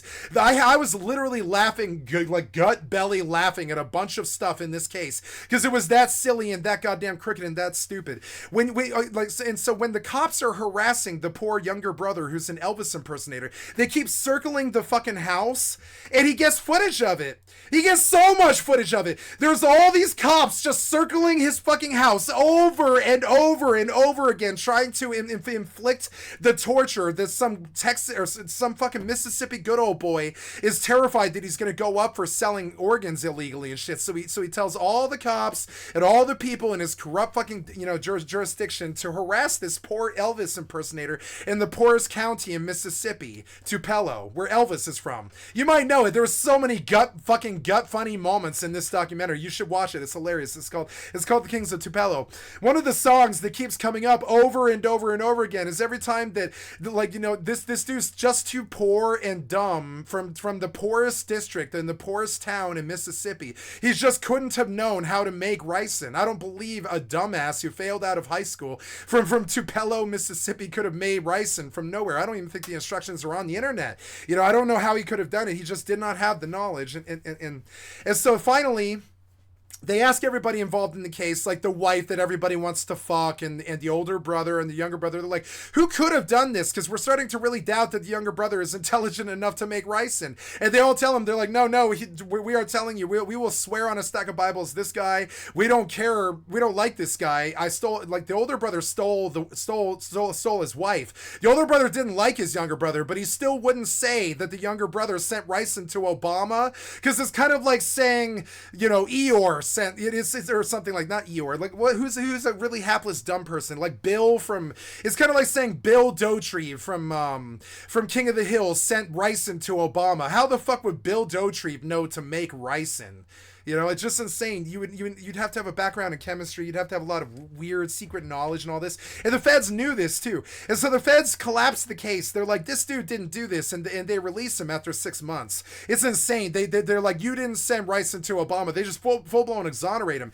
And they asked the family. They're like, when they release him, they're like, who could have done this? We need to actually stop the guy who's sending ricin to Obama. We don't care about your problems or your Elvis impersonator tiff or your problems with this other guy or anything like that. We need to stop ricin from being sent to our president.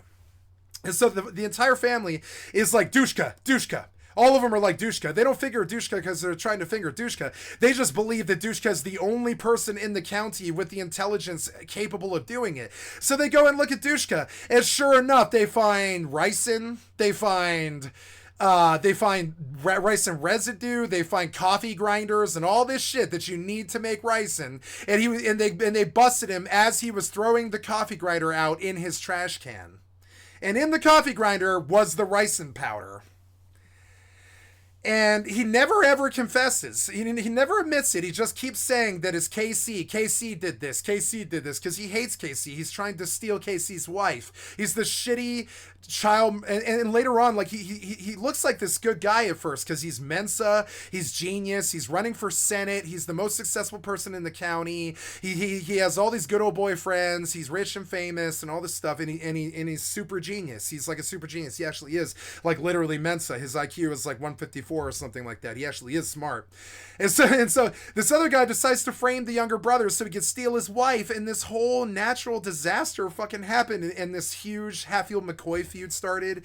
All of the good old boys were like cleansed of their jobs and their positions and kicked out of their power positions. There was an insurrection. There was an exoneration, and at the beginning of the Netflix documentary, the younger brother is like, "I'm on Netflix and you aren't, bitch. You're in jail, you fucking pederast." That's like literally how he opens in the documentary. He doesn't hold back. I love the younger brother. He's actually quite a personality, like the Tiger King. Tiger King's a fucking asshole, but I like his personality. I won't lie. It's kind of dumb. He lives out loud like me. Live loud, Timmy. He lives out loud like me. I really like the younger brother, and then you find out the whole time you're convinced that the younger brother must have sent the mail bomb to the ricin mail bomb to Obama. He must have just done it. He's so angry at them for stealing harvesting organs, and he hates the government so much that he must have sent the letters. He just must have done it. The whole time you think it's like a whodunit. You're like, the younger brother must have done it. He just must have, right? No, it turns out to be this complete rando who's running for Senate, who's in love with the brother's wife. It's the bullshit politics in the South are just disgusting. This whole thing was like the most fascinating story I've ever heard out of America. It trumps that story about those kids who crashed the boat into the bridge. You know, who's that? The McCulloughs or something. Mackinac or McCona something. I forget that case. But this case absolutely trumped that other Netflix documentary about the kids who crashed the boat into the bridge. Like, you know. And then the guy who killed his family, like the parents who killed the family subsequently because of it. Like, do you remember that case? It was the Mackinac case or something Mick case. I can't remember the name of it. But Netflix did a big documentary about this guy who killed his family with Viper hollow point rounds with an M16 or some shit. I forget it. And he only did this because he was the good old boy who was running the fucking judge. He was running the Senate. He was running all of that shit in Montana or wherever the fuck it was.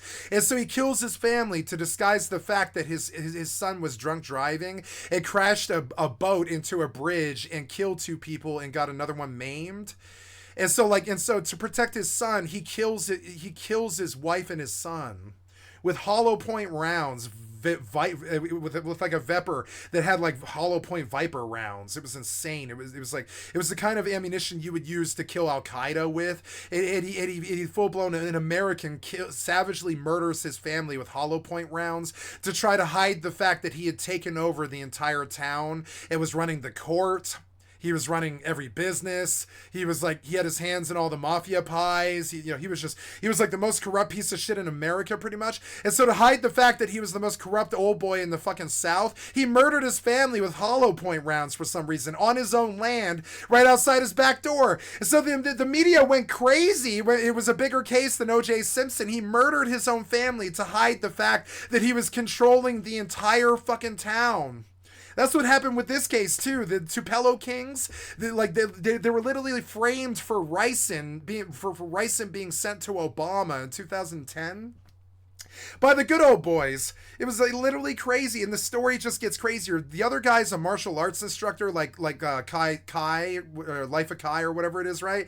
And the other brother is an Elvis impersonator. So when they go to war trying to steal each other's wife, they make fun of each other for being Elvis impersonators and stupid ass martial arts people, like Mr. Miyagi and all this. And some of the comedy and humor that comes up in the meme war that the younger Elvis impersonator brother has with the Republican conspiracy theorist fucking ricin dude.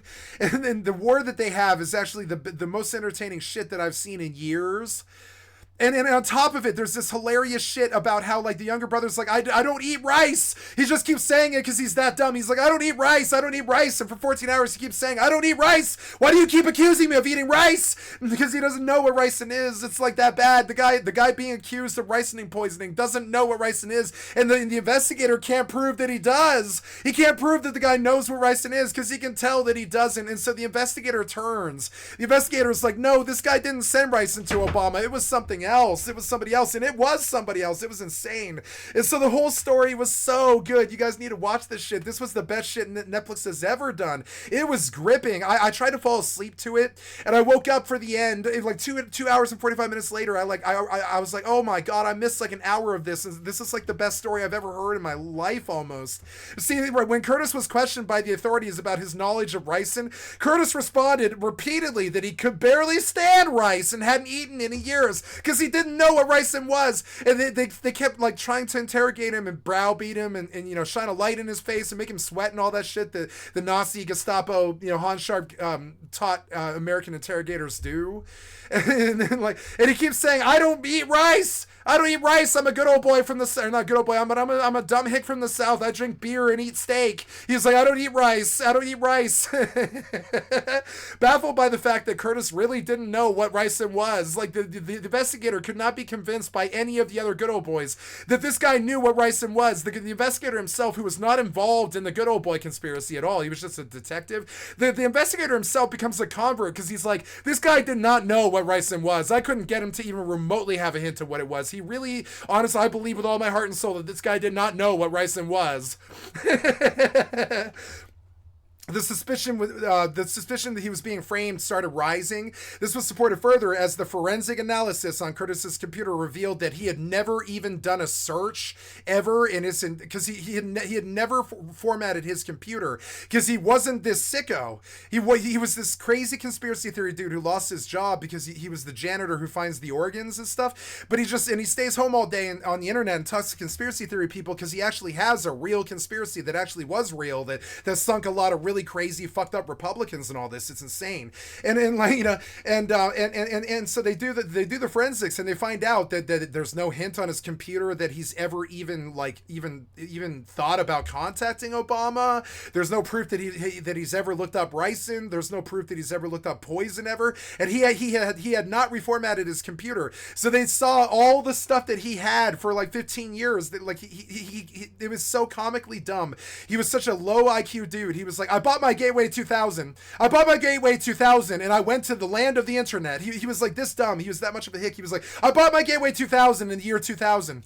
And he was like, I love that computer. I kept it for 13 years. I didn't reformat it. I just used it. And I sat there every day for 13 years on that Gateway 2000. I didn't buy a new computer because I didn't have a job. And he was like, I sat there on that Gateway 2000 for 13 years. And so when they finally go to look for the ricin proof that he was sending envelopes of ricin like Ted Kaczynski to fucking Obama, that's how crazy this story is. They realize that not only does he not know what ricin is, like quite truthfully, really doesn't know what it is, and they don't tell him. So they keep trying to draw the fact that it's poison out of him, but he doesn't know what ricin is. He's like, I don't eat rice, and they can see that he's not lying. You know, they do the polygraphs and all this, and they're like, no, he didn't do this. They're the feds. They polygraph him and he passes. They're like, no, this guy, you know, this guy didn't do this. It's fucked up, and he didn't do this. And so they go and they find out who did do it, which was James Everstushka, the guy who was in love with the Elvis impersonator's wife, who worked in the brother's office, in the brother's insurance office, and happens to meet the wife of both the brothers and falls in love with the wife as well. And so then he decides he wants to steal the wife from the younger brother because she's still married to the younger brother. But the more the younger brother gets crazier about the conspiracy theory that he had found stolen harvested organs that were going to be sold on a black market and all this shit, that he loses his kids and his wife and his marriage and becomes an alcoholic and a hick in a fucking crazy trailer in the South and the poorest county in Mississippi. And so the guy who actually did send the ricin was trying to frame him so he could steal his wife. It was just crazy, that whole thing in the year 2001. So I was like, oh, that's what that all was? Because around 2001 until about 2010, there was this big scare that people were sending envelope bombs like Ted Kaczynski and ricin to all of our leadership. And this happened for like 10 years. We were actually really worried about it. What if we lose a president and the world descends into chaos because they open an envelope that's laced with ricin? It was a legitimate concern. So when the feds went chasing it, they left no stone unturned, and they could find zero evidence. Like the feds themselves come back with their pockets empty and turned out, and these hands in the air, and the feds are on the documentary being like, we couldn't find a single shred of evidence. We looked and looked and looked. We're the feds. We turned to his computer. We flipped his phone. They're like, we really wanted to bust this guy. We believed that he did it, but we couldn't find a single shred of evidence, not in the 30 years of evidence that we had to go back and consult, because he didn't hide anything. He didn't do anything. So they checked, 17 years of history on his computer. They looked at every bill. They looked at every phone call. They looked at every internet search, and they couldn't find evidence that the guy even knew what poison was, much less sent poison to the president. So, and this huge tips fires off, and then they have this Hatfield and McCoy thing over the wife. So then the other guy frames him for sending ricin to Obama. And it's like, you just can't write this stuff. Truth is always better than fiction. I have no interest in shitty ass video game stories from Baldur's Gate or anything like that. Fucking video game stories are fucking boring compared to real life. Like, this story was so much more compelling than all of the video game stories combined. All of them. Even Disco. This was so much more twisted and wonderful than Disco Elysium. You know what I'm saying? That honestly, it puts Disco Elysium to shame. And so I don't go looking for entertainment when it comes to lore or stories from the internet or Hollywood or television, unless it's a documentary, right? I go looking for it in the real world, the nonfiction world. I go looking for my kicks in the nonfiction world. I always do. My friend Dave asked me a couple of years ago what television I watch. I told him, I was like, oh, I like murder porn. And he was like, really? You don't watch anime? And I was like, no, I haven't watched an anime in 20 years or something like that. No, I watch murder porn in the true sense of the word. It's true crime documentaries that are so twisted and fucked up that you can't even imagine how evil and fucked up and crazy and silly that they get. And so now I'm addicted to the real world, and nothing in this internet fucking drama fucking space is entertaining to me enough to keep me occupied the way that the Tupelo Kings does. And I expect this interest to sort of shape some of my career a little bit, because notice that I just did like a hour and 5-minute fucking synopsis and reaction to the Tupelo Kings. You can see that this stuff matters to me, maybe even more so than video games a little bit. It's kind of crazy. Like, watching humanity become the foul monsters that they have become. Like, one of the things that kept happening in the documentary is they kept quoting Nietzsche, and Nietzsche had a couple of really good quotes about this. When you hunt monsters, you become hunting monsters, right? It's like Nietzsche. I forget how to spell Nietzsche. It's like Nietzsche, something like that. Did I get it? No, it's Nietzsche. There we go. Nietzsche with yeah, there we go. Nietzsche, right? Hunting monsters, right? The Nietzsche quote that they do in the documentary really stuck with me, which is beware that when fighting monsters, this is what's happening with my stream sniper, right? Beware that when fighting monsters, you yourself do not become a monster. For when you gaze long into the abyss gazes into you. I'm very aware of this with say like my stream sniper stalker and the 6 other people that have harassed me and the bullshit that I get from the people in the scene and all this, right? I'm very aware that when I single them out or I attack them or I troll them like I'm doing right now, I'm very aware that when I fight them, I will become them.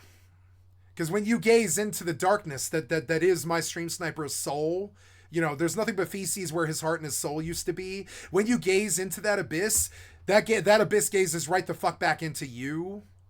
Which is why I don't generally spend a lot of my time fighting him or even paying attention to him at all. Because I'm not afraid of fucking fighting him. But just understand, I'm aware of the dark abyss that is his soul, and I don't want to stare into it. He can go fucking jack off to himself. You know what I'm saying? Fuck it. So, you know... Yeah, so then this was The Kings of Tupelo. It's on Netflix right now. You should watch it. It's like the best thing they've ever done. It's the best true crime I've ever seen, absolutely. And so wild trafficking in human beings for organ removal is not a new phenomenon. I want to hear the story of the Tupelo Kings read by somebody famous, and I don't know if I can get that yet because it's so brand new.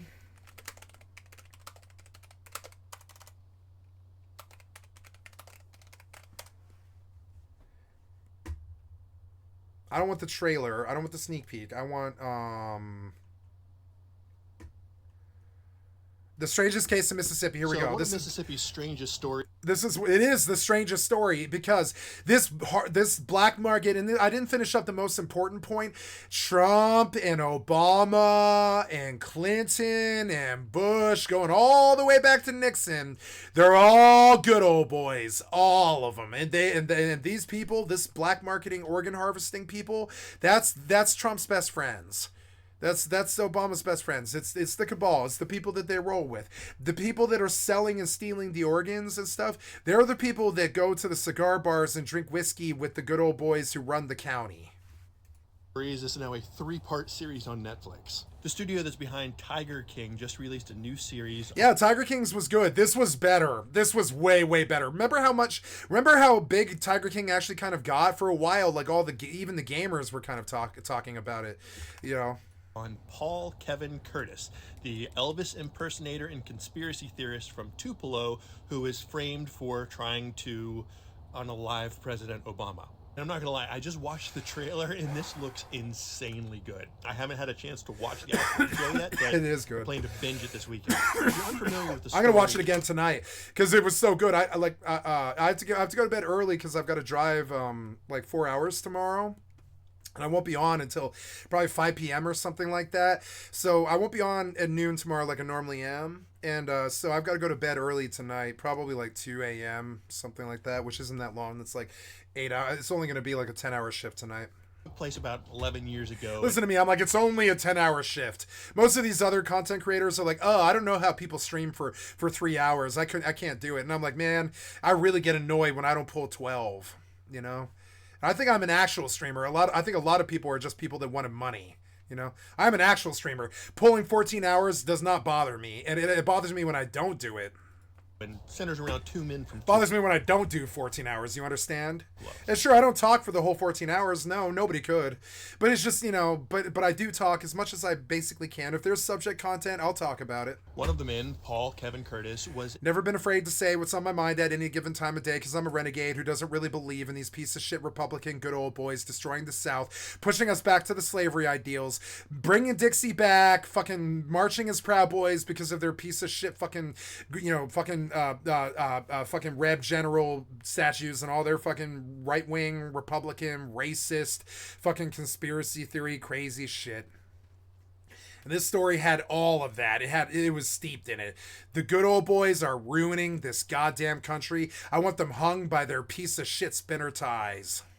A part-time Elvis impersonator who believed... The good old boys are like that guy who just got murdered, the HMO lead guy that just got shot down in the streets, right? That's the good old boys. They're not good. Fuck them. Don't care if they die. I know how silly and shitty that is. I don't care. I don't wish it upon them. I don't wish death on my worst enemy. I don't really think it's appropriate, you know? But I don't care if they die. Fuck them. They've been destroying our country for so fucking long. They destroyed the South. I mean, look at what the South did to us with the war.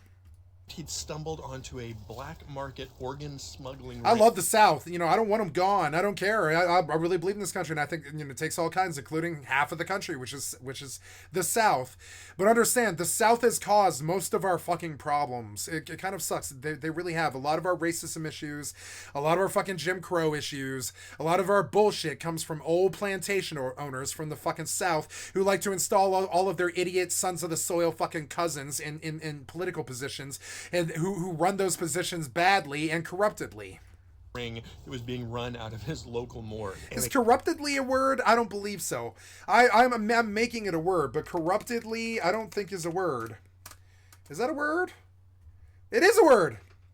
Nice. I was like, hey, did I just mangle the fucking language again? No, corruptedly is a word. It was corruptedly. It's like in the style that you do it in, right? It is. I use the correct word. Corruptedly is the style in which the Republican Party does everything that they do. Corruptedly. Corruptedly. Corruptedly.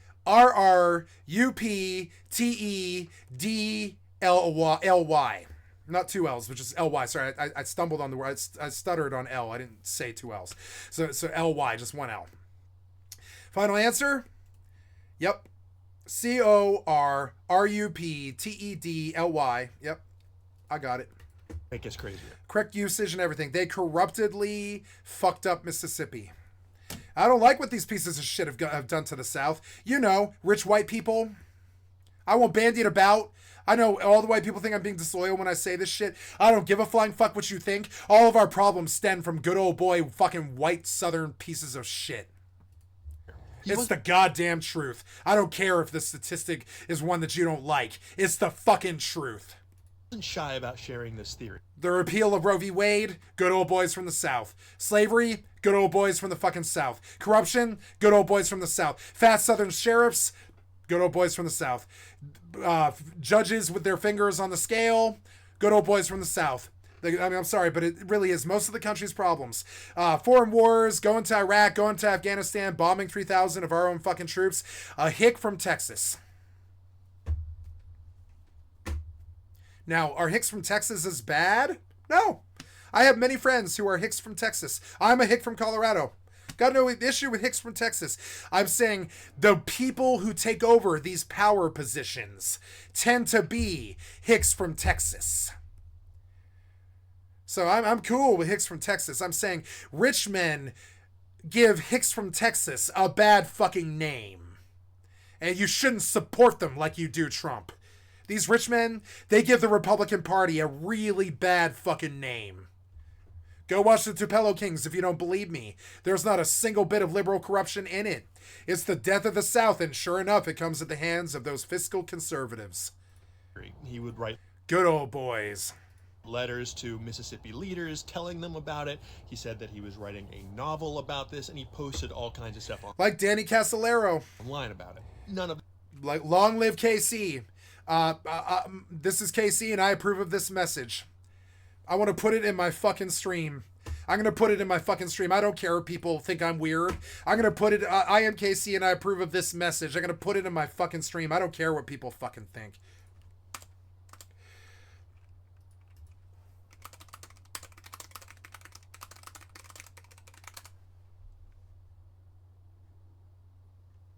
I can't do this because they might label me a terrorist and kick me off the platform. It sucks, but that's how this shit goes. I don't want to hold back how I feel about this stuff. I consider the good old boys from the South worse than the goddamn Nazis. They've got more lives on their fucking hands. They've got more thorns in people's palms. They've got more suppression and Jim Crow than the Nazi Party. They've been doing it longer. This did wonders for his reputation. So when the White House started receiving letters that contained trace amounts of... Am I saying that all people down there are like this? No, I'm saying 1%. Sound familiar? Don't get it twisted. The other 99 are God's wonderful children, my fellow Americans. I fucking love y'all. Got no issue with you. I'm not talking about you. I'm talking about 1% of our rich, white, privileged population. 1%. Sound familiar? I know you've heard that phrase before, 1%, right? I'm not talking about you when I say these piece of shit, rich, white cocksuckers who have destroyed the South. I'm talking about the 1%. That's not you. Rice. You're the good people like me. You're the public. You're John Q. Public. You love your fellow Americans, hopefully, as well. Hopefully you're not attacking a fellow American. Hopefully you're attacking somebody else, you know? But anyways, let's hope you're not attacking fellow Americans and being a good American, you know? And, but I think you probably are. And, I just, don't be good old boys in the South. It really isn't a good look. It leaves bodies lying on the ground. It's not too good. Plus messages that people like you are why we got slavery in America. Made it look like he was the one sending them. It didn't take long for law enforcement to track him down. So very soon after, Curtis is driving along with his pet dog, who is named Moo Cow, I kid you not, when he finds his SUV surrounded by federal agents. Moo Cow is a really good name. Only Curtis is incredibly confused because he's not the one that sent those letters. As he's sitting in the interrogation room with the federal agents, he's like, I don't know what, I haven't eaten rice in 5 years. I don't eat rice. He's also mishearing what they're saying. It's so funny. He's like, why? I don't eat rice. I don't eat rice. What are you talking about? And they're like, oh no, this guy's innocent. We have the wrong guy. He doesn't even know what we're talking about. Even he's that dumb. He has no idea where ricin even is. They ask him, do you know what ricin is? And he's like, no. And he passes the polygraph. And they're like, he really is an idiot. He has no idea what it is. He has no idea. He's not going to know what dioxin is or digoxin or whatever the fuck you say. He doesn't know what digoxin is or ricin. He's not a crazy mad scientist Mensa type. He has no idea what the fuck those things are. I know what those things are because I read books about mad scientists who poison people with ricin. And like dioxin or I don't know how to pronounce digoxin. I think I've heard it pronounced a bunch of different ways. I've always thought of it as dioxin with a silent G. Digoxin. Pronounce.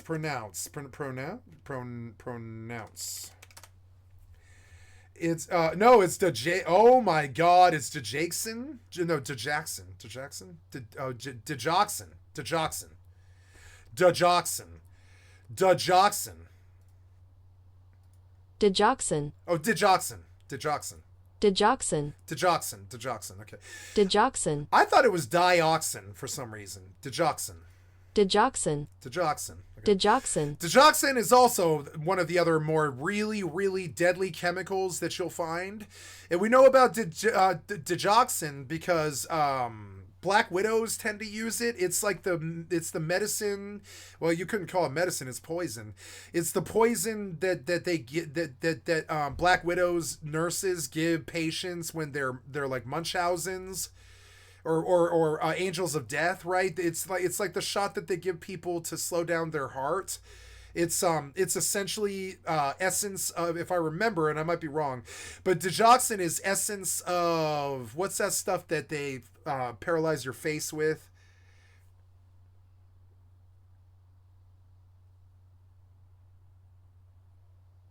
Botox.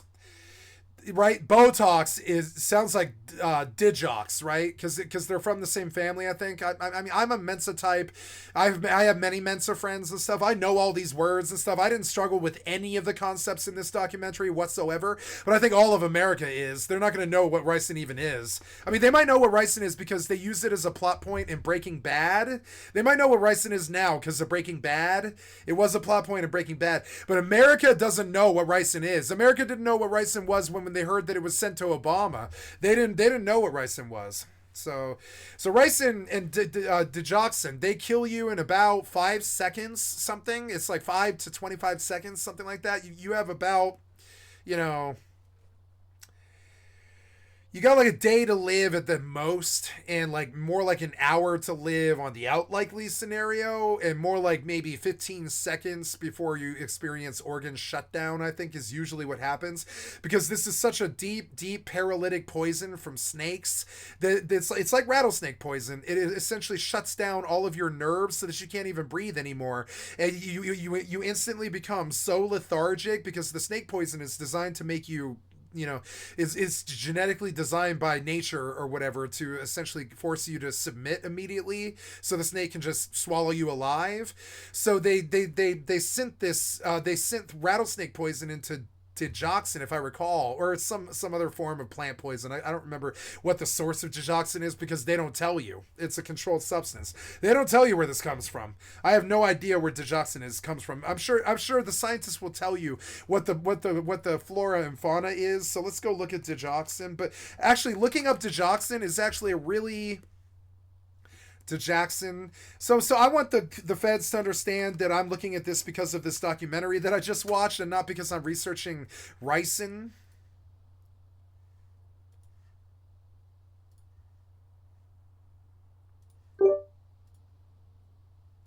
Ricin.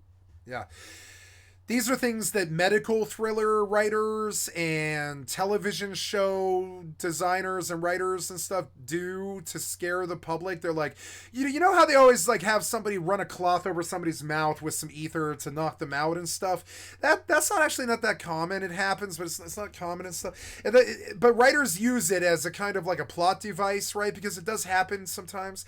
And so I would say like ricin and digoxin are so rare that you would never find them in a hospital, really. Even, I mean, you would never find them. They're just not. Maybe in a weapons lab or something you might find some ricin, but it's not something that you would normally find. Now, if I recall, ricin's easy because it's just essence of lily of the valley. And this is probably really bad information to share on Twitch, because they probably won't ban me or anything like that, but they don't like this sort of stuff when you talk about this sort of things, because it's considered subversive. So I'm going to stay off it past this. But from an herbalist perspective, from a science perspective, is where I'm coming from here. I don't ever suggest people ever do stuff like this, but if you were to chemically, and the process is far beyond most people. The process to make ricin is far beyond most people. You would need like quite a few years in the chemistry lab to understand how to make ricin. I've seen the process, and it's just not so easy. But I mean, it's not hard if you have a chemistry set. It's not hard to do. You just get essence of lily of the valley. It's a woodland flowering plant with sweetly scented, pendant, bell-shaped white flowers born in sprays in spring. You've seen them all over the place. They're a really common flower. But yeah, in this common flower is the second most deadly poison known to man, which is not really surprising if you think about nature. It's going to come up in a flower somewhere, and the flower has to be somewhere, and this flower tends to be common. Spotted it at the farmer's market, because it's a common flower. Beautiful flower. I think digoxin, and looking for digoxin is really dangerous because it's a controlled substance. It gets you on watch lists to look for this, but I don't care. The digoxin Wikipedia, right? I want to see the Wikipedia. So, digitalis is a much more common word for this, and I've forgotten what they called it, but it's digitalis, right? Sold under the brand name Lanoxin, among others, is a medication used to treat various heart conditions.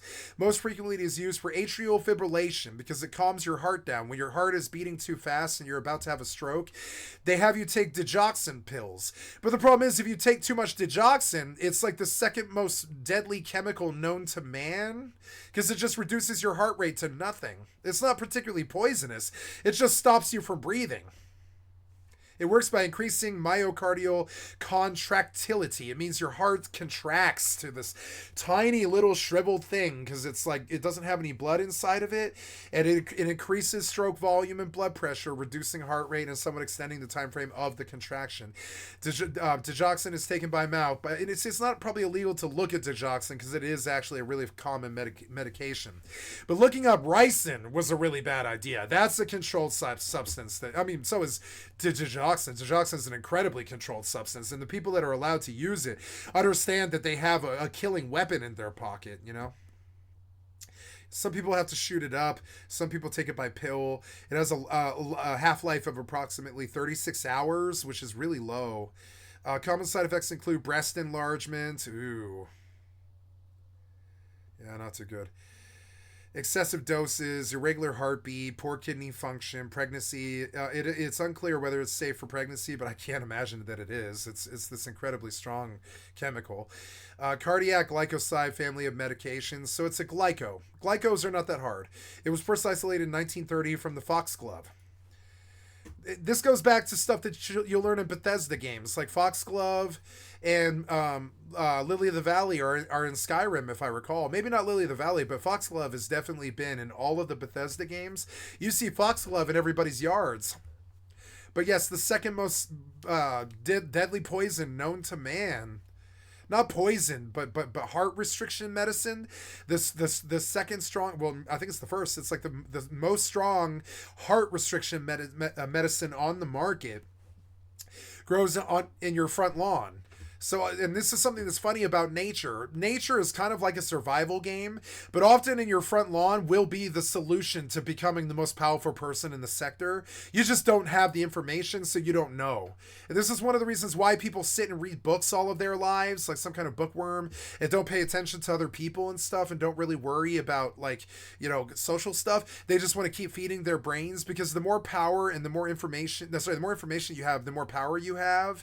And understanding that purple flower in your fucking lawn is the most deadly substance known to man is particularly powerful.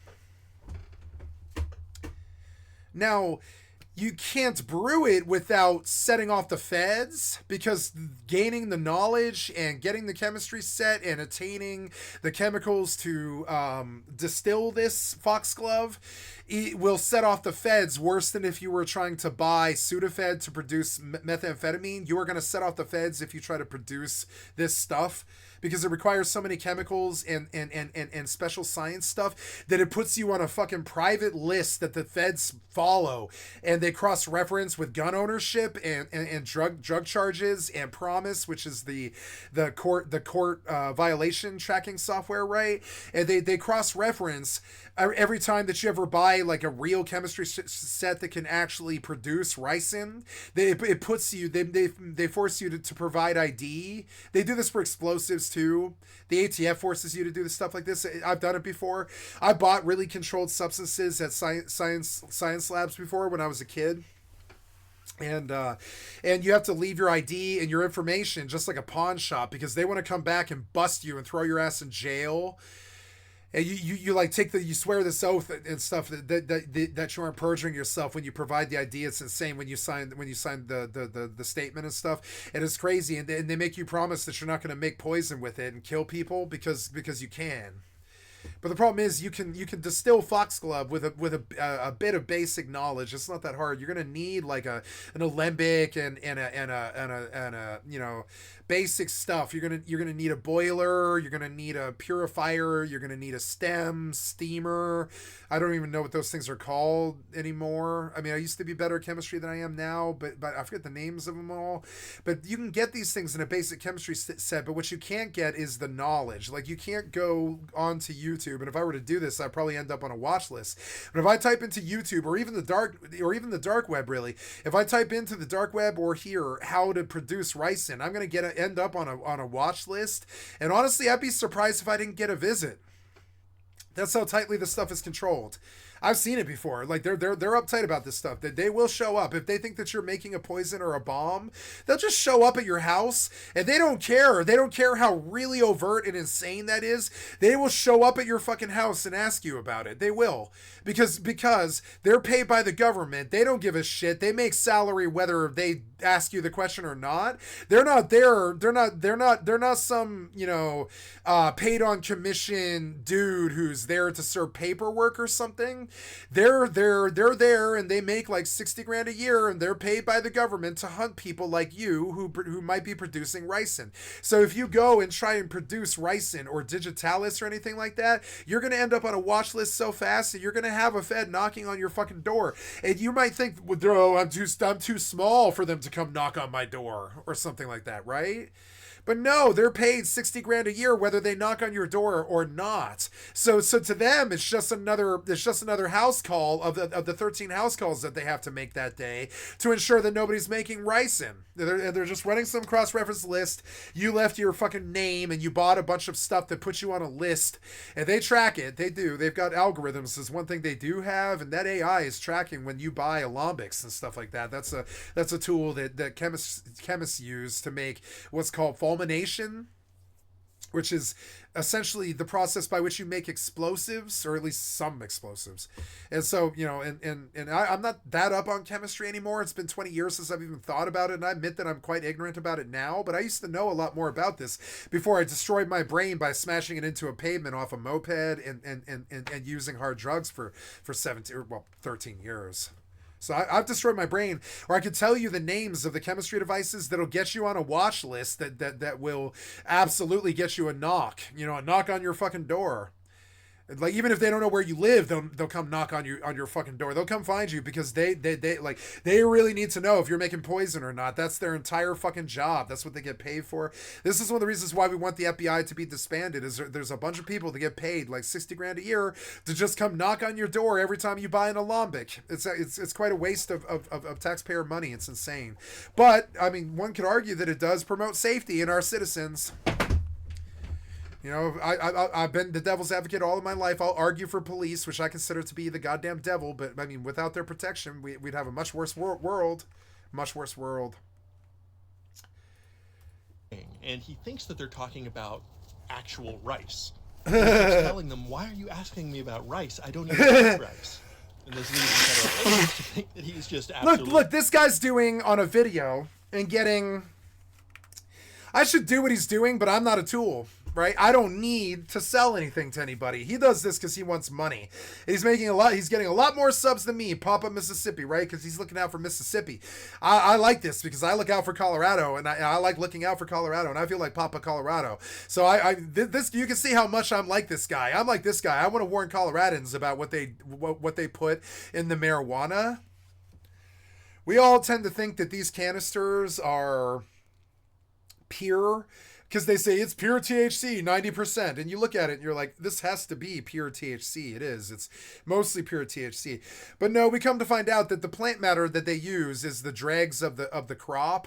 And it's filled with weevils and poisons and insecticides and nasty stuff. Kind of stuff that I imagine you'd find at the bottom of an ashtray, essentially. And they grind it up and they put it in the weed oil. And I'm very aware that I'm smoking that right now. I'm very aware. But I've smoked cigarettes since I was 13, which have 6 million unknown carcinogens. And so I don't really care about unknown carcinogens. That's something I've accepted since I was 13. I don't care about what's in this. I don't care. I just like the fucking result. That's it. I don't care about... Drugs to me are like a zero-sum thing.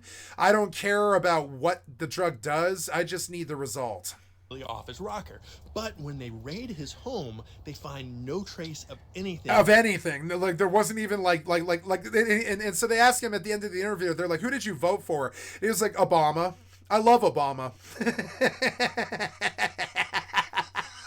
And the investigator's like, you didn't send a ricin envelope to Obama, did you? And the idiot's like, why would I send rice to Obama? Because he doesn't know what ricin is.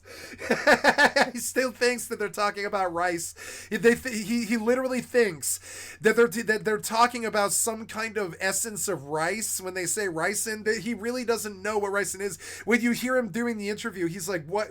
No, I don't eat rice. And this is not some joke to him or some lie. You can tell he's so feckless and silly that he really doesn't eat rice and he doesn't know what ricin is. And I love this. And ultimately he's clear. Now this man's intelligent, and he probably knows what ricin is because they use it in plot points in television shows and novels all the time. right? People that read a lot of books will know what ricin and digoxin is, or maybe they've used the substance themselves for stroke medication or whatever, right? Some people know what this stuff is. Not everybody's ignorant, but most people have no idea what ricin and digoxin are. Weird. But that they have no idea what it is. Like, even now, after listening to me, I guarantee they probably don't really have a concept of what it is. Ricin is the most deadly plant poison on the planet. It'll kill you between 5 seconds and 18 minutes, something like that. I think of it as 2-step poison, because you make it about 2 steps. If you were to be shot with a poison that's tipped in ricin, you're gonna make it about 2 steps before you're dead. Full blown, your entire organ system shuts down, stops working. You stop breathing. Your heart stops beating. Your body falls to the ground dead. Like dead. Like, it's that kind of poison. It's like 100 times stronger than strychnine or something like that, right? It's not this terrible poison that wrecks your body and causes you to cough and seize and stuff like this. It just causes you to die because it shuts down your system entirely. It just it prevents it from working. It just prevents systems from working entirely. That's ricin. I know about it because of an author named Robin Cook, who was a medical thriller author, who was to the medical thriller industry the way that who's the Stephen King was for the horror genre, or John Grisham was for the lawyer scene and all that, right? The legal scene, the legal thriller scene, right? So Robin Cook was the best medical thriller writer, and he wrote something like 50 books or something, and they're trashy, but they're really good, and they're all based in science. It's trashy novels for Mensa people, Robin Cook, because there's all this science in it. It's denser than Michael Crichton. It's written by a criminal virologist who was a master's PhD in criminal virology, and he was obsessed with stuff. Like, he wrote a lot of Hollywood movies like Contagion and Entrapment and stuff, or not Entrapment, but a bunch of other ones that about giant breakouts and stuff, and breakouts of disease and all this. And he wrote a lot of really famous novels that were turned into movies and stuff. And so I like Robin Cook. I've read everything he's ever done. He taught me everything there is to know about poisons and things that can actually kill the human being, because he used every single thing that he could think of to do his fiction. He was writing fiction, so when he writes his fiction, he uses really insane scientific things that he's looked into before, like digoxin and ricin. And so when a doctor wants to kill in one of his medical thriller novels, and in almost every Robin Cook novel, there's a doctor that wants to kill a patient, it's kind of unfortunate. Most of his novels are about doctors abusing their power, because he had 2 chief concerns. He was quite the punker, Robin Cook. I actually really liked him a lot. He was a DIY punker guy, despite being the establishment tool doctor guy. He was absolutely an anti-establishment person. And he had 2 big gripes with the world, and these are big gripes for me too. The first one is that doctors are incredibly loose with their power, and they kind of abuse it quite a bit. And then the second one is that the food industry does not use any sort of health or safety when they handle meat in any way or form. I know, because I've worked in the food industry for a long time, and I know that when you leave a container of pepperoni out for 7 hours, you're going to get fucking the Ebola virus or something like that, right? But Subway does this every day. Every Subway in America leaves that that little black container in the deli line that you can see when they're making your sandwich and stuff. Every Subway in the fucking country lets meat rot in the fucking aisle, and they just serve it to the people. Now, you don't know about this because we don't have a lot of breakouts, because we just have a lot of antibiotics that keep us safe from breakouts and all this, right? But the doctors know about it. The doctors know that tons of patients come in with food poisoning and meat poisoning every day, all the time. Happens all the time, more than we care to admit. I believe the Center for the CDC was actually originally was concepted because they wanted some control over food viruses, if I recall, because stuff was running rampant. The way that the people were handling meat was causing terrible breakouts of stuff like that rivaled the Black Plague. So we're terrified of Ebola and COVID and stuff like this.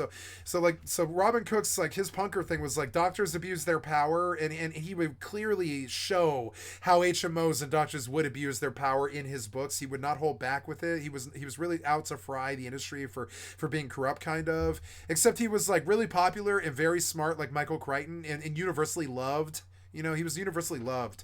Robin Cook, he was a good guy. I could pull the I could pull him on the Wikipedia. Yeah, Robin Cook, medical writer, right? Yep. He wrote all these really fucking good books. You might know some of them.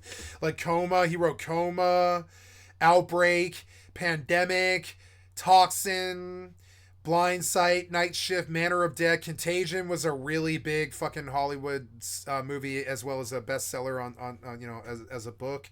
Acceptable Risk, which is when they just don't protect the patient because it costs too much money, right?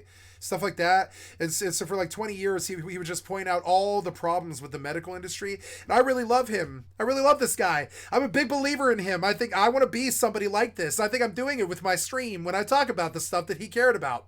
I think I want to be like Robin Cook. I don't want to be I'm writing in real time. He had the discipline to not destroy his brain on drugs and be a crazy lead singer type person who smashed his head into the concrete in a moped accident and that it got brain damage. It's probably brain damage, right? But I got brain damage. You know, this guy doesn't have brain damage. He didn't hurt his brain his entire life. He's a smart doctor. He wouldn't do something like that, right? He would never take a drug that would probably hurt his brain. He's got a really good, really genuinely good, strong mathematical mind like Carl Sagan or something like this. He's a very smart man. So, you know, and he is known best for combining medical writing with the thriller genre, because these books, they start out fucking burning slow and you're like, this is boring. All it is a hospital. You're telling me who the staff is, you're telling me who the doctor is and why he's an alcoholic or a drug addict or something, or he's a mad scientist, or he's a leader in microchips for the brain and he can't seem to get the research that he wants, so he's just putting the microchips in the brain, or he believes that people can die for a certain amount of time and come back, and that the experience actually makes them a better person, so he's killing patients and stuff like that. That was one of his books that became a Hollywood film. I can't even remember all of them. I think it was actually Acceptable Risk. I think it was Acceptable Risk. That was like a Hollywood movie. It wasn't very big, but I think that was like either a Hollywood movie or a television movie, and it's about a doctor who just no, what is it, Sleepers? I think it's Sleepers, not Sleepers. Was it Sleepers? There was a movie about sleepers, people. Oh no, that was Stephen King, I think, who wrote that one. Not Sleepers, about the child abuse. It was what's the movie where they kill themselves for a short period? What's the thriller where they kill themselves for a short time? I can't remember this, but I think Robin Cook, was it The Happening? No, it's not. It's not The Happening. It's no, it's not The Happening. It's not Final Destination. It's not Bird Box. It's like what's the medical thriller where they kill themselves for a short time? Flatliners. There it is. There was a Hollywood movie that he wrote called Flatliners, and this was a pretty good, well, it was a bad movie, but it starred Kiefer Sutherland, but it was a really good thriller. It kind of kept you on your seat. It was really tense. It was like these medical students who were about to become doctors, who were like, you know, they were planning to explore death by briefly killing themselves in a controlled environment with other humans watching, with digoxin. And that's how I know about digoxin, was Flatliners, right? I both read the book as well as watched the movie. And, you know, I wasn't kidding when I said I've read tens of thousands of books. There was a period when I was like 16 where I decided that I was just never going to read another book again because it just takes too much time. I would rather have somebody audio read the book to me. But I still listen to audiobooks still to this day. Like, for instance, right now on my phone, I just finished Robin Hobb's Assassin's Apprentice. I have the entirety of Robin Hobb's audiobook collection, and I finished the first 4 books in the Assassin's Apprentice series. I have a new friend invite. Why do I have a new friend invite? Is this gonna be mushy? No. Ignore all. Yeah.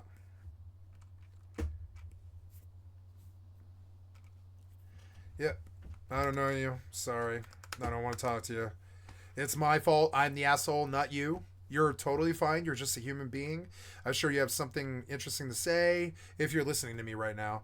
I'm sure you have something interesting to say or something to talk to me about. I have no fucking interest in talking to you. It's because I have PTSD. Mankind has hunted me and treated me like shit and destroyed me and prosecuted me for drugs and all types of shit for many, many years.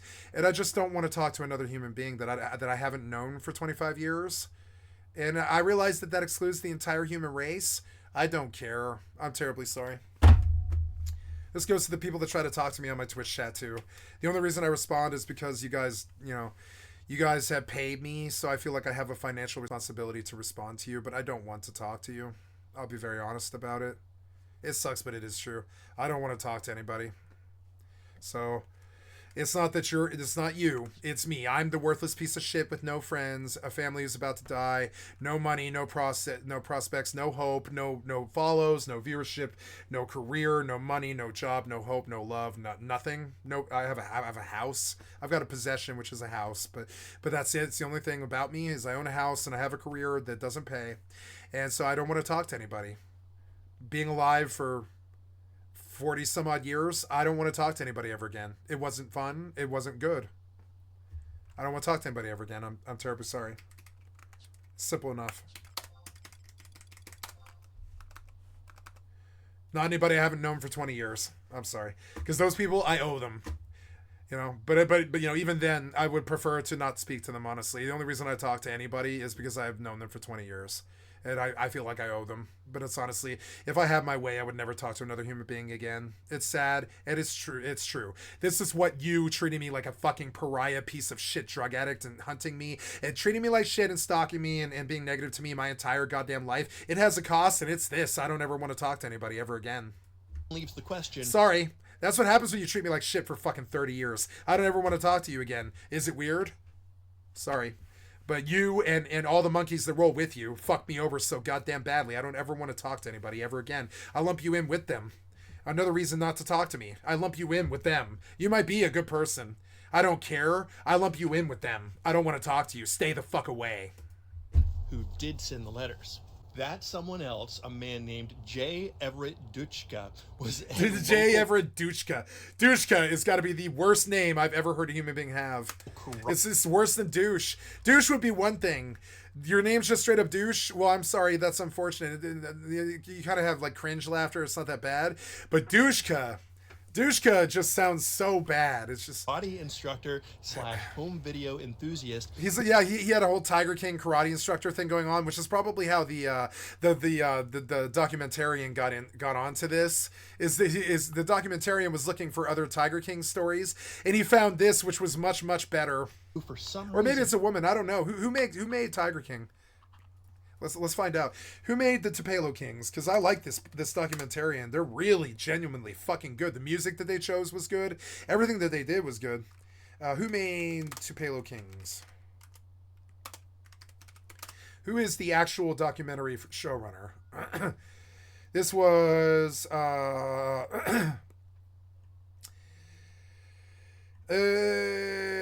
McLean Way. McLean Way is an American documentary film director and producer. He is best known for producing the Netflix documentary series Untold, directing... Oh, I love Wild Wild Country. It's like my favorite documentary. It's so good. I really love Ma Anan Sheila. I am Ma Anan Sheila. I am Ma Anan Sheila. I view myself as Ma Anan Sheila. I am the right-hand man of a... And I don't talk to him like Mahanan Sheila doesn't talk to the fucking to the Rajneesh, but I mean I am the right hand man of a spiritual guru, and I would die to protect, who I consider to be the most powerful, most important human being on the planet, and I really sympathize with Wild Wild Country and Ma Anan Sheila. Let's look at the best of Ma Anan Sheila. I love McLean Way. I had no idea he wrote all of my favorite fucking. Oh yeah, the Battered Bastards of Baseball was so so good. It was so good.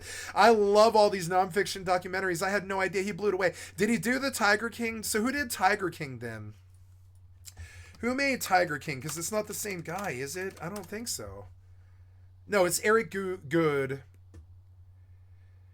Eric Good and Rebecca Chaiklin. Yeah, Rebecca was I was like, wasn't it a lady who went to war with Rebecca went to war with Joe Exotic. Yeah, that was the whole story. But this guy, he's really fucking good. I really love Wild Wild Country. Wild Wild Country. There's only 2 this one now. There's 4 documentaries in my life that have changed me. There's Wild Wild Country, which is about the Rajneesh taking over a small Oregon town so he could build his ashram, and the rich white response to it, and the good old boy response to it, and all the problems and all that. And then the Battered Bastards of Baseball, which is about, I forget which team, but it's the Portland Mavericks, a defunct minor league baseball team in Portland, Oregon. And they were like the worst team in baseball. They were all like these drunk, drug addict people, but they were a really good team. They were like kind of a good team. It's kind of funny. But anyway, so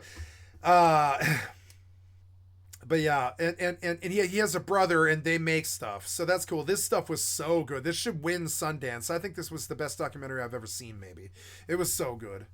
So yeah, The Strangest Case in Mississippi. Let's hear what else he had to say. He decided that Curtis was his arch nemesis. And so he frames him for ricening Obama, which is about the most crazy thing that you could frame somebody for. In terms of framing another human being, there's murder, there's rape, there's stealing, there's fraud, there's all types of stuff. But mailing ricin to Obama, that's on a whole nother level of crazy. That's just... Years, the two had this back and forth feud that started online. Yeah, they had this hilarious feud where they call each other douchka and all this stuff. But eventually it's so funny. Spilled over into real life, involving things like possibly arson. Yeah, so the cops eventually were so bad to the younger brother who was innocent, they burned down his house with his cat inside. This is the police that I know.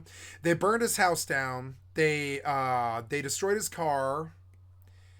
They when the good old boys do something, they do something. And this is something that they'll tell you themselves. If you're going to do something, do it right. It's also worth mentioning that this was around the time that a circus elephant was hit by a drive-by pew-pewing in Tupelo. Yeah, and so for some reason in Tupelo, the feds showed up for a couple of months because there was a drive-by shooting on a circus tent. And they thought that it might be this guy who sent the ricin letters to Obama. So when they heard that there was a drive-by on an elephant in Tupelo, and I forgot this element to the story too. There was the drive-by elephant in this story. There was a drive-by on an elephant in this story. You think I'm kidding? No. Circus elephant shot in drive-by in Tupelo. This is why we don't go to the South. I'm just kidding. You're about to find out when Grand Theft Auto 6 hits. But don't go to the South. You can go to Florida. You can go to like Cape Canaveral and Disney. You can go to Austin and probably like Fort Worth. You can probably go to Nashville, and you can probably go to like Atlanta. Well, I wouldn't really recommend it, no. You can go to Atlanta as a tourist. You could. You're gonna do okay. They're not gonna kill you, you know. But you might get pickpocket maybe or something, you know. Anyways,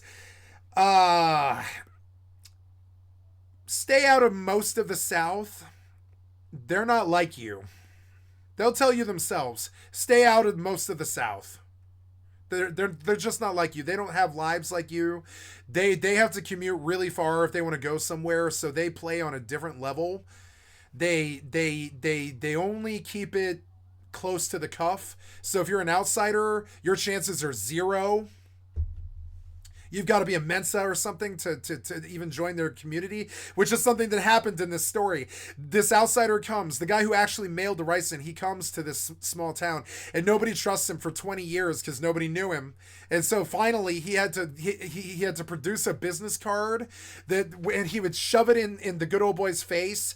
And on one side would be, I'm running for Senate, and the other side would be, I'm Mensa. And that's how he eventually got Tupelo to accept him. But it took him providing a business card that had his Mensa credibility on the back of the card before anybody in Tupelo would give him the fucking time of day. And this is why you don't go to the South if you're not from the South.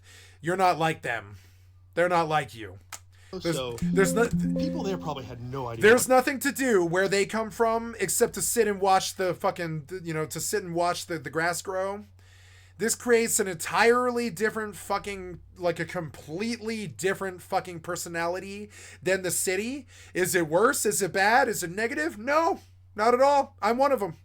I'm half country, half city, and little bit country, little bit rock and roll, whatever. I'm a little bit city, I'm a little bit country, whatever. I'm both, right? So I can say it without offending anybody because I'm from the Midwest. I'm a Midwest chopper. I'm from Denver, Colorado, West Side Denver. Used to sling fucking like crystal and shit in West Side Denver as a fucking trailer park boy, recidivist, and I just I know the South. I've been to Texas. I've been to Louisiana. I've been to most of the states in the Union. I lived in Florida for 3 weeks. I've been to North Carolina and South Carolina for family reunions and stuff. I've been all over the South, and I'm here to tell you, don't go to the South if you're not from the South. And if you do, go to a major city. Don't go to a small town. And if you go to the small town, conduct yourself with honor and fucking civility. Don't be, that streamer that Johnny Somali or anything like that. Don't be hitting on their women. Don't be talking to anybody or anything like that. Don't set yourself out against the good old boys or the local sheriff or anything like this. The South is an entirely different country. Are they bad or wrong or negative? No. Just Americans. Same as us. They've got to eat 3 meals. They've got to work. They own land. They've got kids. They fight for this country. They're Americans. They're the same people as us. No different. Just don't go around them expecting city etiquette. And that's simple enough. What to think. The feud eventually culminated in Duchka sending... They don't come to the city expecting you to not treat them like... They don't come to the city expecting you to treat them like how rural people treat them, which is respectful and nice and hello, how you doing and all this stuff, right? They don't come to the city expecting you to treat them rural, and you shouldn't go to rural expecting you to treat them like city. You understand? They aren't city, you aren't rural. The two don't meet. These There's nothing to do out in the South but watch, get drunk and watch the pendulum sway. That's Yellow Wolf. He got it right. That's correct lyric. Yeah. There's nothing to do in the South but get drunk and watch the pendulum sway. That's it. So in that culture, you conduct yourself completely differently with honor and respect and you can live out loud, but I wouldn't diss anybody. Let's put it that way. Bad stuff happens to people who go to the South, who act like that they're better than the South, because we're not.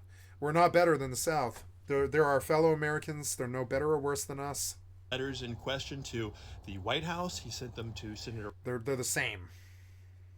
Roger Wicker, but they don't have the same culture. Not at all. He sent them to a state judge. They're far more connected to nature. They're far more connected to manners. They're far more connected to etiquette. They're far more connected to like real ramifications for your actions. Like in the city, you could probably get away with some purse snatching and never ever get caught. You try to do that in the fucking South, in the country, you're going to get fucking strung up on some tree and never found again. And he included letters in them to make it look like they'd been sent. They don't fuck around. Do I disrespect this about them? No, I respect it. I like the South, They're Americans. They're the stronger half of this, whatever you want to call it, like this symbiotic relationship. They're the bigger backbone side of this relationship. We're the North. We're sort of morally bankrupt and a little bit rich and a little bit plastic fantastic and instant access and instant gratification. The South is just not like that. Maybe big cities in the South, but not really the South. And you're going to see it in GTA 6 here in a couple of months. In about a year, you're going to see it in GTA 6 when they lampoon Florida You're gonna see what I mean about the South. I mean, you already kind of saw it in GTA 5, where they did the small California town that Trevor comes from, the meth cook, you know, and that's the Midwest, unfortunately. Or I guess you could call it the, well, no, I mean, it's not the Midwest, it's the Southwest. That's the Southwest. That's Cali, Arizona, Nevada, Texas, Colorado, maybe Wyoming. Yeah, that's that's like the Southwest, right? And you don't go around Southwest doing northeastern things. You don't go around Southeast doing northeastern things. You don't go around Southeast doing northwestern things. You don't go around Southwest doing northeastern things. You don't, I mean, seriously, it's like this. It's weird. And if you don't know these things, you can have a really bad time in America, which is something that I really have like almost a dreading existential crisis about when it comes to immigration, because I'm pro-immigration and I want these people and I want their workforce and I want them living in my country and I think that we're the world's child and I want an open border and all this, but I do despair that they don't know about the South and they don't know about the North. The way that we don't know about North Mexico or South Mexico, they don't know about North America and South America, like as in the North and the South of America, because they don't know. There's rules that, like for them to understand and get along, causes the racism that causes Trump to try to close the border in the first fucking place. If they knew the rules of the place that they were coming to, this would go better, but they don't. The same way that if we were to try to go to Mexico, we wouldn't know the rules of their country. They don't know the rules of our country. In the North and the South, they have rules. Curtis. Now just get... Like, for instance, the South really doesn't want immigrants, for instance. Has since been sentenced for his role in all this. The South really does not want immigrants, but that's where you keep flooding into. If you were to just take a bus to Montana or Washington or Idaho or Colorado or Montana or Ohio or I don't know, upstate New York or something, you would do a lot fucking better. But the problem is the Mexicans keep trying to jump the south border into the one place in the country that can't stand them. If they knew the rules, because if they were actually from here, they would know better and they would just take the Greyhound to Washington, and they do, you know? But honestly, get out of the South, Mexicans. The South does not like Mexicans. The South doesn't like black people, which is weird because the South is entirely black. But the South doesn't like black people. I'm convinced of it. I really don't think the South likes black people. I really don't think so. And it's weird because the South is like 80% black. I met so many Southern black people who don't like black people. It's actually kind of crazy. I met a bunch of KC Mo people who don't like black people, but they have black skin. It's actually really weird. I've seen this a lot. I've seen it in Colorado too. But it's weird. You're like 80% black. It's really weird how fucking racist the South actually is, because you're 80% black. You're like 80% black. There's no, like, the white people all moved away. It's called white flight.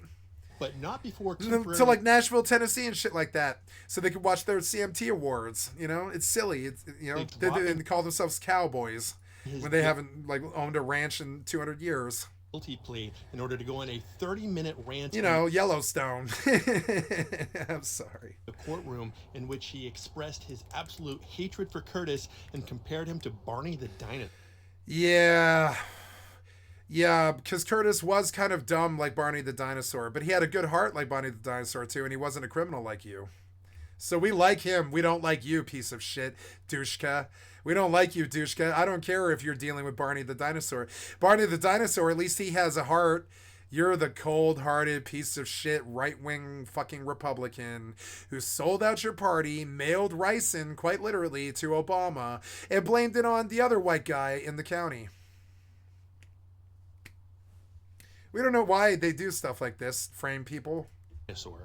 Thankfully, but the they do. Karate instructor is now locked away safely. When I tell you that thankfully the karate instructor is now locked away safely. This just barely scratches the surface of how strange this Yeah, this was the strangest tale I've ever heard.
I just told my family about this documentary because it's good.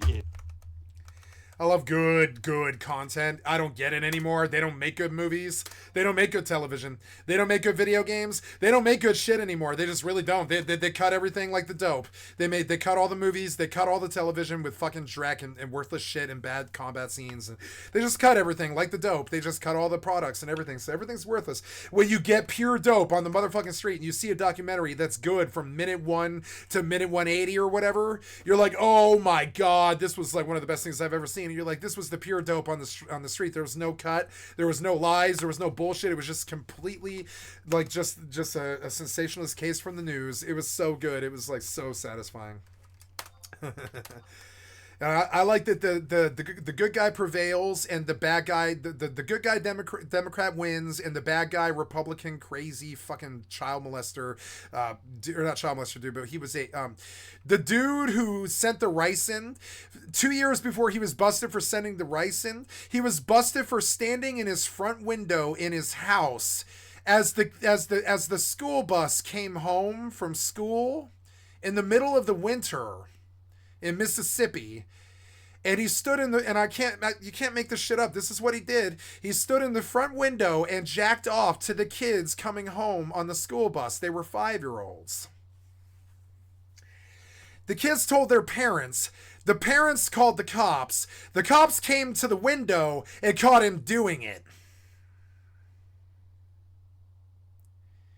This was a man running for our Senate. Average Republican that I know. Not all of them, but some of them. Average Republican that I know is like Matt Gaetz. They're facing sex charges and they're trying to pretend that they aren't. Sorry, but it's true. It's like 60% of the Republican leadership. It sucks, but it's true. We don't really know, but and both of them do this. Both the Dems and the Reps do this. They both do this. But the Reps have like statistics that's like 63% higher or something like that. The Reps, if they get into that Senate or that House, they commit sex crimes. We don't know why, but a bunch of our leadership is going up for sex crimes right now. It's really weird. And so this guy, he was running for Senate. Please. And when he wasn't running for Senate, he was running home to go to his front window and jack off to the fucking kids coming home on the school bus. And they caught him doing it too. And that's how they ended up putting him in jail. And he didn't ever leave jail. They busted him for sending rice in to fucking Obama too. And so now he's got like life in jail. One of the investigators even said that it was the most outlandish thing that he has experienced in his entire career. Yeah, it was also yeah. way too much to try to cram into one video. Yeah, I tried to cram this, and it took me, 3 hours or something. I started talking about this like an hour into my stream. We're like 3 hours in now. Just to condense the information of all the crazy shit that happened in this cool case. And the vindication of the good people and the conspiracy theory people win, and they expose the fucking organ harvesting thing.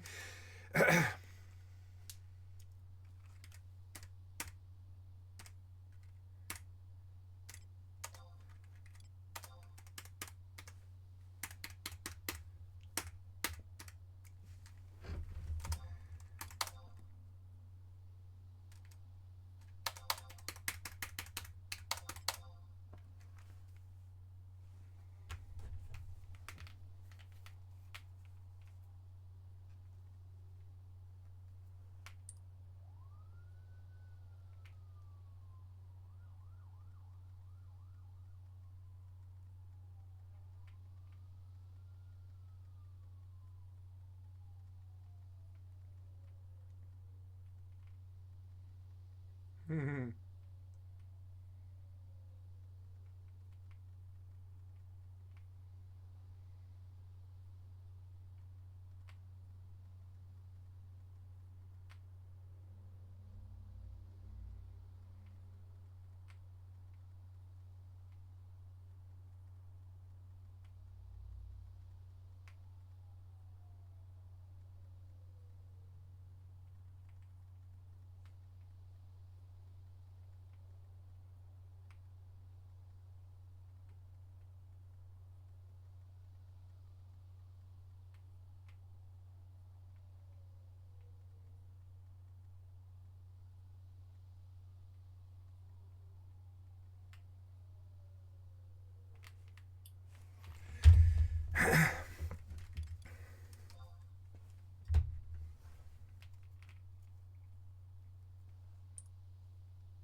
Thankfully, there's now a 3-part series you can watch instead. Again, it's called Kings of Tupelo. It's streaming right now on Netflix, and if nothing else, it's a Is it perfect Tupelo? Tupelo. I thought it was Tupelo. response for if anybody ever says Mississippi is boring. No. Mississippi is the most interesting state by far. It sucks, but it's true. The Mississippi is absolutely the most interesting state. It had the craziest black market ring. It has the craziest stuff going on. It has the worst racism. It is the craziest state. It absolutely is, in my opinion. My humble opinion. How to Lose a Rap Battle might be really good. I don't know. My personal 2024 game awards. Oh, he did his own personal one, huh? Yeah, we'll listen to this. So Dunkin' Donuts workers strike from Channel 5 with Andrew Callahan. Mortismo Gaming. Timothy Kane about the grind. Export Foundation's first impressions by Pantalonians. CDPR responds to Witcher 4 reveal outrage, and I don't really want to do Legacy Killer's nego stuff, but I mean he's so nego. I don't really want to watch him, but I do care about this, so I'm gonna listen to it. And then finally, Breakdown in Maine, whatever the fuck that is. I have no idea what that's about, so we'll just go look. We are protesting the fact that they actually put a kiosk. Thank you, Channel 5 News. I've liked up to your channel. Your stuff is like the best stuff on the fucking platform, in my opinion. In front of the Dunkin' Donuts to replace the cashiers that are there. You can see the writing on the wall for a reduction in workforce, and I think that's the thing that we're looking out for. They've already installed QR codes on the table, and we are they're just getting rid of humanity now. They think that the AI and the computers will just replace everybody. They, like my friend Begon, they believe that everybody is deadbeats on purpose, but no, just nobody will work for something that they can't attain.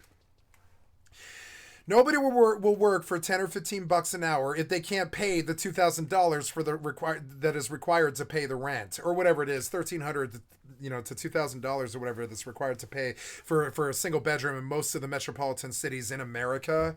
So they're not going to work. They're gonna do stuff like sex work and drug sales and hustling and falling to the streets and all the stupid shit that happens to Americans.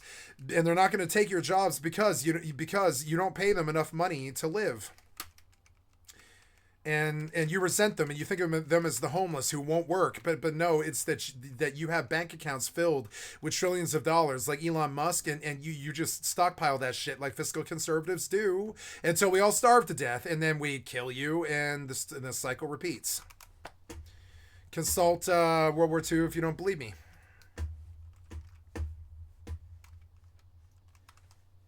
The next step is a tablet.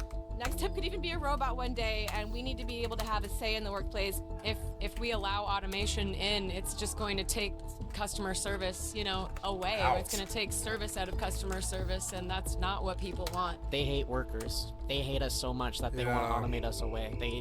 They hate us more than they love their profits. Yeah. I am an anarchist, so I do believe that hierarchies and places of power cause violence, and that's pretty much all they do. Do you think that profit over people is going to last forever, or do you think that late stage capitalism is just going to death spiral so hard that we have to ultimately kind of level the playing field and create a new society? Well, some people have to get shot. Developing news today out of New York City, where the CEO of United Healthcare was shot and killed in broad daylight. It's believed he was targeted, but it's unclear why. I hope it's not me. Yeah. Did you know that every Thanksgiving, 75.9 million Americans use airports like Phoenix Sky Harbor to travel to elsewhere in the world? DIA! It's a big week. But guess what? There's a lot of beef right now at the airport. You know why? Hundreds of restaurants and concession employees on strike, planning to continue their protest tomorrow. And because of this, restaurants and concessions will be shut down. The workers with HMS Host, a vendor operating many of the restaurants and coffee shops inside the terminals, say it's time for their demands to be met. The workers say they want what most American workers want. That's the ability to keep food on their table and a roof over their heads. Employees want better pay, health care, and retirement plans, especially after the pandemic. It's just become very clear that we've gotten to a point where the things that we are asking for are falling on deaf ears of the company, and they aren't listening. HMS Host paints a different picture, claiming it's offering 12% raises and better benefits, and in a statement says the strike, quote, serves to hurt the traveling public and the HMS Host associates who continue to work during this difficult time. So, we're going to go to a protest, specifically a Phoenix Sky Harbor food service anti-automation protest. We're going to meet up with some Dunkin' Donuts employees that may or may not be being You guys don't pay enough to pay the cost of living, so no, we don't want to work for you, and we don't care what happens to your fucking company. Why would we? It's not us. That's how life works. We don't care that you don't fucking care. We just need you to treat us respectfully like we do you. We show up to your workplace, and we don't generally mistreat you. I'm sure workplace accidents and problems happen, and some people embezzle, and there's stuff that people do to harm their employers, but generally most employees, I think, in this country show up every day and treat their boss and their workplace with respect. That is not what the boss in the workplace treats the employee with. And so, replaced by robots in the near future. And we want to ask some of the employees about how they feel robots pose an existential threat to the American working class. My name is Winona Rue, and I work at the Dunkin' Donuts in Terminal 4. There's 2 kiosks, like, at the front. No one really uses them, but the way it works really sucks, and it's like less efficient than just going up and ordering. They don't even put the work into the kiosks that they need to have them operate properly, if at all. It's making our job harder because there's all kinds of stuff in the system that we don't have or that we do have that's not available, and the prices are wrong, and it just makes our job so much harder than just actually going to the table and talking to people ourselves. They'll send an order through on the kiosk, and it'll just silently pop up on our screen. So we won't even, unless we're actively looking at it, we're not gonna know about it. We're just sit around like wondering why there's people in the lobby, and we're like, oh, there's a order. Yeah, it's really not efficient. They're down more often than they are usable. They are not connected to any of our computers at Dunkin' Donuts, so we have no idea what anybody orders. And then they'll come up to us all angry with a receipt. I have a roofing company. You work at Dunkin' Donuts. Who the fuck is being ignorant? I made $350,000 last year. I'm fucking ignorant. It's frustrating on both ends. oh no, oh no. Let's listen to this. Let's watch this. Oh no, we gotta watch this. This is a good meme. Okay, here we go. Any of our computers at Dunkin' Donuts, so we have no idea what anybody orders. And then they'll come up to us all angry with a receipt. I have a roofing company. You work at Dunkin' Donuts. Who the fuck? Roofing company, Dunkin' Donuts. We're typing it in. This douchebag. This fucking douchebag.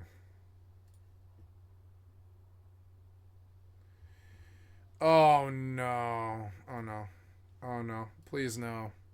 What went on yesterday or today at home, or whatever the fuck went on yesterday or today at home, or whoever the fuck just got mad at you before today, you're taking it out on somebody else. And I'm telling you right now, you need to stop. You're ignorant. I'm ignorant? Yes, you are. I have a roofing company. You work at Dunkin' Donuts. Who the fuck do you mean ignorant? I made $350,000 last year. I'm fucking ignorant? Yeah, the cops what do they pay you, 12 bucks? The cops are on the way. We already made a report with them. They're not on their way. And you, last day of your job. They're not on your way.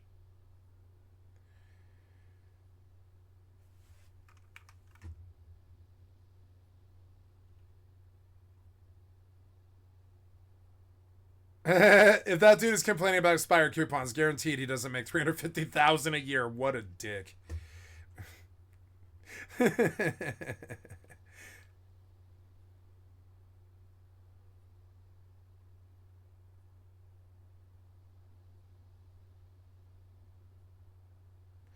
Oh yeah, the most money, the people. Yeah, this is true.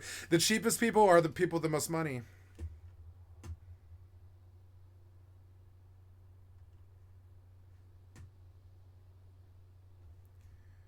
I made $350,000 last year. I'm fucking ignorant. It's frustrating on both ends. It's like, why is that even there? I think they're... Oh my god, America's so angry. They need to fucking come down off the anger juice. I know, because I had to do it. Okay, like year 2 of my stream, and I'm year 3 now. Year 2 of my stream, it's like I remember every minute of it almost. It's crazy. It's like weird. It's like it's hard to forget your own work. And I remember a reoccurring theme that came up a lot was oh god, what was that? I lost my train of thought. No. They're just trying to squeeze every penny they can. Oh, is that okay, anger was this contract that I shouldn't sign up for. and all negative emotions are like this contract that you sign up for that you're stuck in once you do that you don't really need to do. You don't need to feel sad. You don't need to feel angry when somebody disses you. You don't need to let the emotion control your fucking your shit. Being stoic is a stronger approach, but it also, I dislike stoicism, so I try not to do too much of it. I do react, you know, but I do try to be stoic like most of the time, because, you know, conquering the anger is what is now required of my fellow people. I feel that I did it. I have not done it. I've been screaming at people absolutely on my stream. I have not conquered the anger, but I've made big fucking steps. I'm not screaming all day like I used to. I used to scream all fucking day for 14 fucking hours. Straight up, just all day long. Just scream about whatever fucking pissed me off. It didn't matter. I'm doing a lot better now. Doing a lot better now. I've been like trying to conquer that fucking anger, and like that's what the rest of America must do. I watch these people yell at a fucking like a wage slave, and I'm like, oh no, you don't deserve that $350,000 that you're fucking lying about, you weird piece of shit class war cocksucker. This poor girl is working for like $9.50 an hour. She wants to get you a coffee so you can fucking leave, but you're hassling her over some fucking coupon over $1.90 or something like that.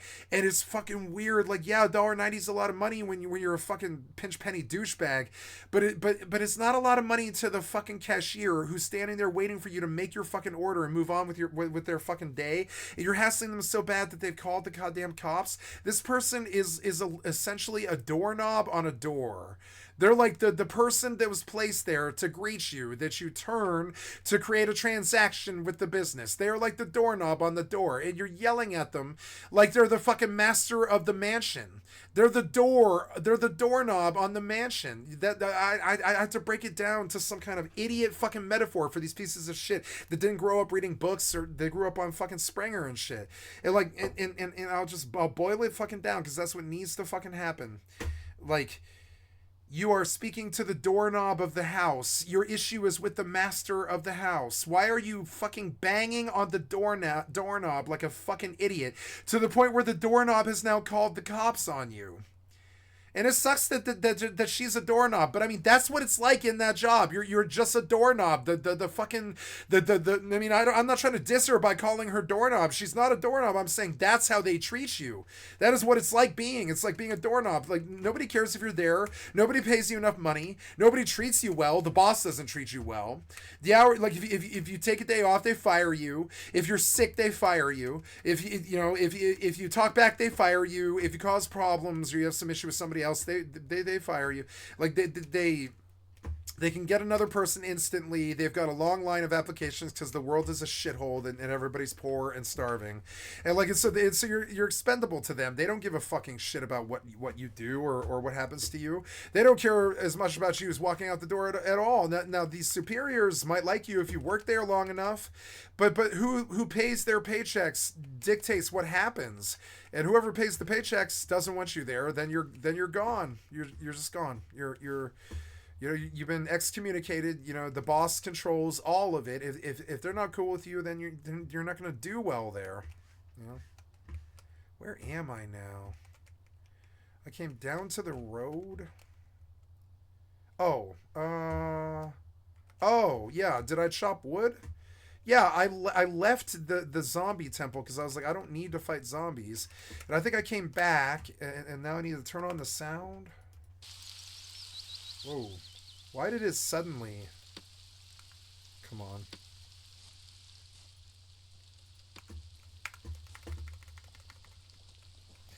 I don't like how much background noise the animals make.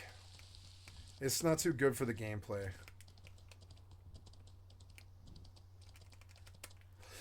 Should be way subtler and way less annoying. Snort, snort, you know.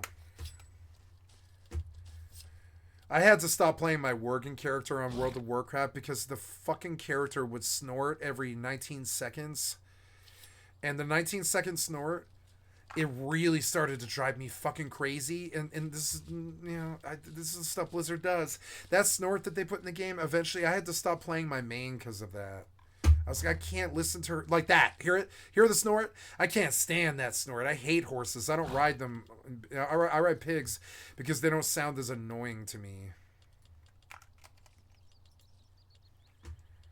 Okay, dagger thingy, axe, wood,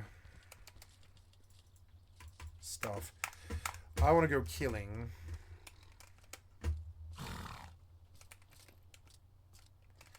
You need to be able to back up the horse like Rust.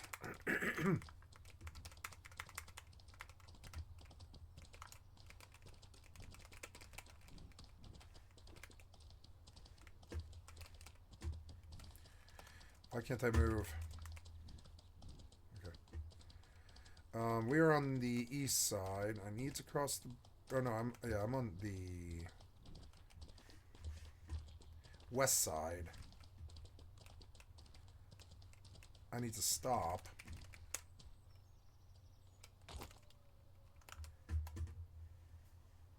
And out of the entire experience, and to allow people to do it themselves just makes... And so you're yelling at the doorknob. That doesn't really make sense. That doorknob is just there to greet you and let you in the house so the master can sell you something. What the fuck? I mean, is that the metaphor that I need to make at this? You want to bully the doorknob, and it sucks, and I don't like calling her a doorknob, but that's how she's treated. That's how the boss treats her. That's how you treat her. And trust me, I've been a wage slave most of my life. And, you know, the treatment, not so good. Not so good. It's a wonder we don't all spit in your fucking food. Because, you know, your treatment is so disrespectful. Read the fucking room, boomer. Makes it quicker and easier for the company. Do you feel like you enjoy your job? Like, I had this oh shit moment recently in a Wendy's. I was like, it just blew my mind. It was like, I got to the Wendy's. There was one car in front of me. They took 26 minutes to process that order. And then by the time I got up there, I didn't want the meal anymore. I was like, there's no way this meal is cold. There's no way this meal is hot. It has been 26 minutes till I finally got to the fucking window. This is not fast food. This is an entire lunch hour. This is worse than a restaurant. And then when I get there, they give me the wrong order.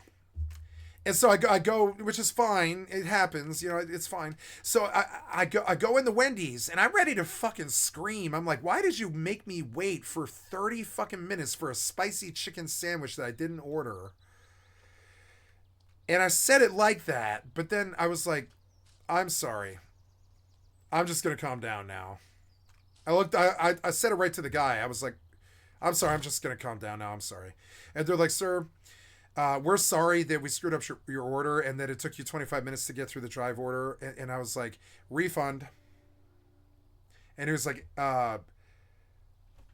like, we already refunded your money. And I was like, no, you didn't. And he was like, yes, we did. And I was like, no, you didn't. And he was like, sir, check your bank account. We refunded your money. And I was like, that's impossible. I just came in and complained about the order. And they were like, no, we just refunded your order when you got up to the fucking window. And I was like, oh, really? And they were like, yeah, we were aware maybe that we were giving you the wrong order and that it had been half an hour. And I just didn't charge you. And I was like, oh. And he was like, thank you for not screaming at me. And I was like, I'm really glad I didn't. You have a nice day. And I just walked out. That's what happened too. I think verbatim. I think I actually nailed it verbatim too. I think that's exactly what happened. Now, why can't you move? Are you dumb or...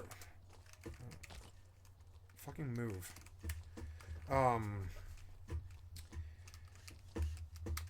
And I realized that I was ready to go in there and suck somebody in the face and start screaming because I was like, you wasted half an hour of my time and then gave me somebody else's order. And I am due somewhere. I've got to be at a hospital here in 8 minutes, and like I'm late, and I didn't say all these things. I just immediately recognized the fucking like the desire in me to destroy this person just scream at them like that fucking noob is screaming at them. I recognized it immediately. I was like, nope, folly. I've got enough fucking control over it now. I didn't used to. I used to just like, well, I've never put a wage slave through a torture moment like this. I know better. I've been in the industry all my life. I know better. I tip people 30% no matter what they're doing for me, because I know how much work and time and training it took to put the person there, and how shitty the job is, because I worked jobs like them all of my life. I know what it is to be there. So I always tip 30% for pizza, beer, waitresses, anything. It doesn't matter. 30%. The dispensary is particularly fucking annoying, because I go in there and I drop like $74, but I drop $90. Yeah, is that right? No, sorry. I go in and it costs 6 cartridges are 2 for $30. So it costs $30, $60, $90, $120, and then knocked down to $60 with like, because it's half off if you buy one get one, and it knocks us down to $60. The tax is like $12, so that puts it at like $72. And so then I hand the guy $90. And that sucks, because it's an $18 fucking tip on a $72 thing, which is the like 30%. But I mean, I always fucking tip 30%. My dispensary guy, and I don't have money, I just tip them 30% anyways, because I don't like my thing is if you need wait staff, you're either in a situation like a dispensary where you can't avoid it, or you are out for an experience, and if you're out for the experience, you should tip your fucking waiter.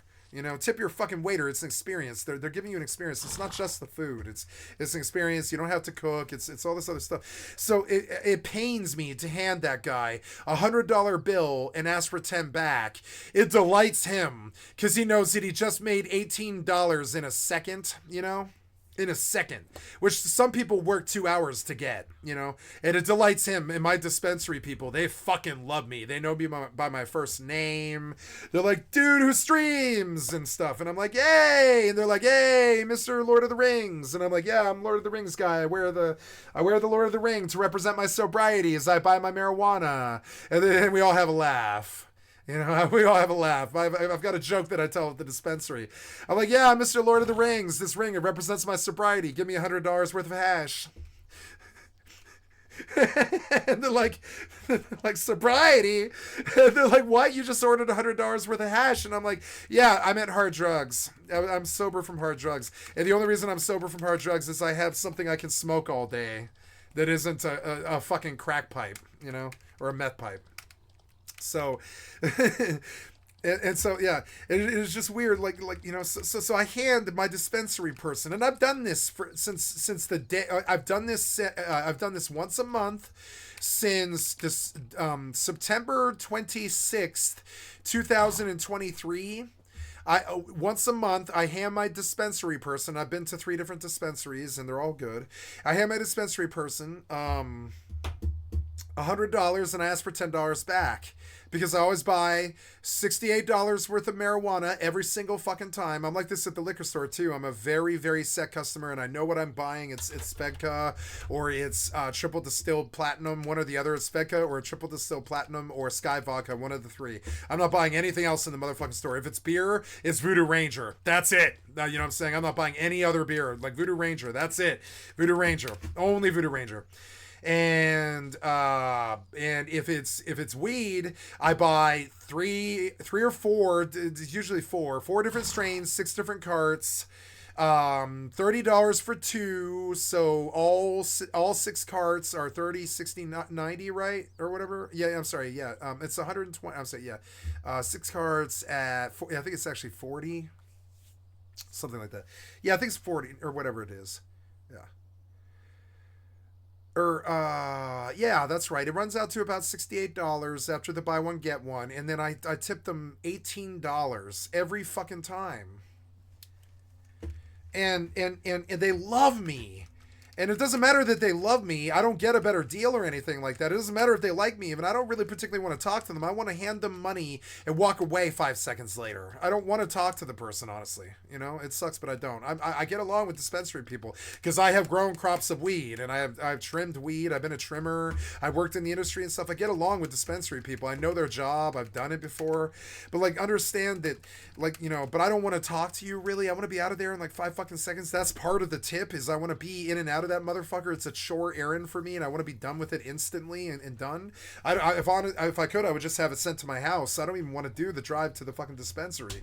And so like, so, you know, so that tip, it pains me to do it, but I've tipped 30% ever since I started working at Einstein Bagels when I was 15 years old, and I understood how, you know, when I was 15 years old, I had to buy a Mazda Protege that was, well, I didn't have to, but I wanted to buy a Mazda Protege that was $3,000, and it took me 2 summers to earn it. And earning $1,500 was so painful at the age of 15. It was insane. They treated me like a serf. It was like I made $5, no, it was $4.75 an hour. They would only let me work for 4 hours at a time. So you understand, that's 4, 8, 12, 16. I had to pay Uncle Sam, which is 20%. So the $16 or whatever that I made, Uncle Sam would take $4 of it, or $2.70 of it, or something like that. And so I would come and I would do like Friday night. I would work from like 2:30 in the afternoon until 6:30, and then they would just be like, "You can't work anymore. You're a minor." And they'd be like, "Here's 4 hours of pay. It's $16 and shit." And then so you would work Friday, Saturday, and Sunday, and you would make like $48 for 12 hours of work or whatever. And I did this like, you know, every weekend and every afternoon for, on weekends I would work the full 8-hour shift, so I would get 16 hours on the weekends and 4 hours on the fucking on or maybe 3 hours, like it was usually like 3.5 hours, something like that, from 3:30 until 6:30 or 7. One of the years I was on probation, so I could only work on the weekends. It was just insane. And I was on house arrest, so I couldn't work. I had to be home at 2:30 in the afternoon for 11 months straight when I was 17. It fucking sucked. I couldn't work. You know, it just sucked. And so those are the wages that I was used to until I was like 22 or something like that. And then it got a little bit better. They raised the minimum wage to like $7.70 or something like that. And then when I was about 27, they raised it to $10. And then I think it's been like 12. I don't know what the minimum wage is now because I haven't worked for it for about 7 years, but I think it's like $12.60 or something like that. What's federal average minimum wage? It's oh no, minimum wage is still $7. Oh no, not federal. I don't mean federal. I mean national. What's the average minimum wage, right? Minimum wage is $16.28 in the state of Washington anyway, but I don't know. In other states it's like $12, I think. See, in Tennessee it's still $7. You know, these are slave wages. When a meal costs $17, but you have to work 8 hours to get the money to pay for the fucking meal at that point. Yeah, at $7.25 to pay for to pay for you and another person to eat a meal. It would be like, you know, $38 or something like that. That's working 6 hours just to get a meal for 2 people or something like that. That is insane. That is death. That is why there are so many druggies on the fucking streets.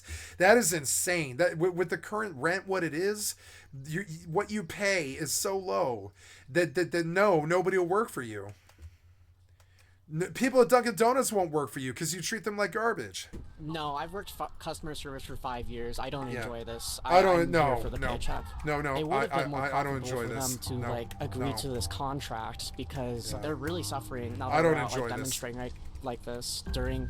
No. I worked retail. I started working retail at Einstein Bagels, and then I worked to Wild Oats, which was a subsidiary of Whole Foods before it became Whole Foods.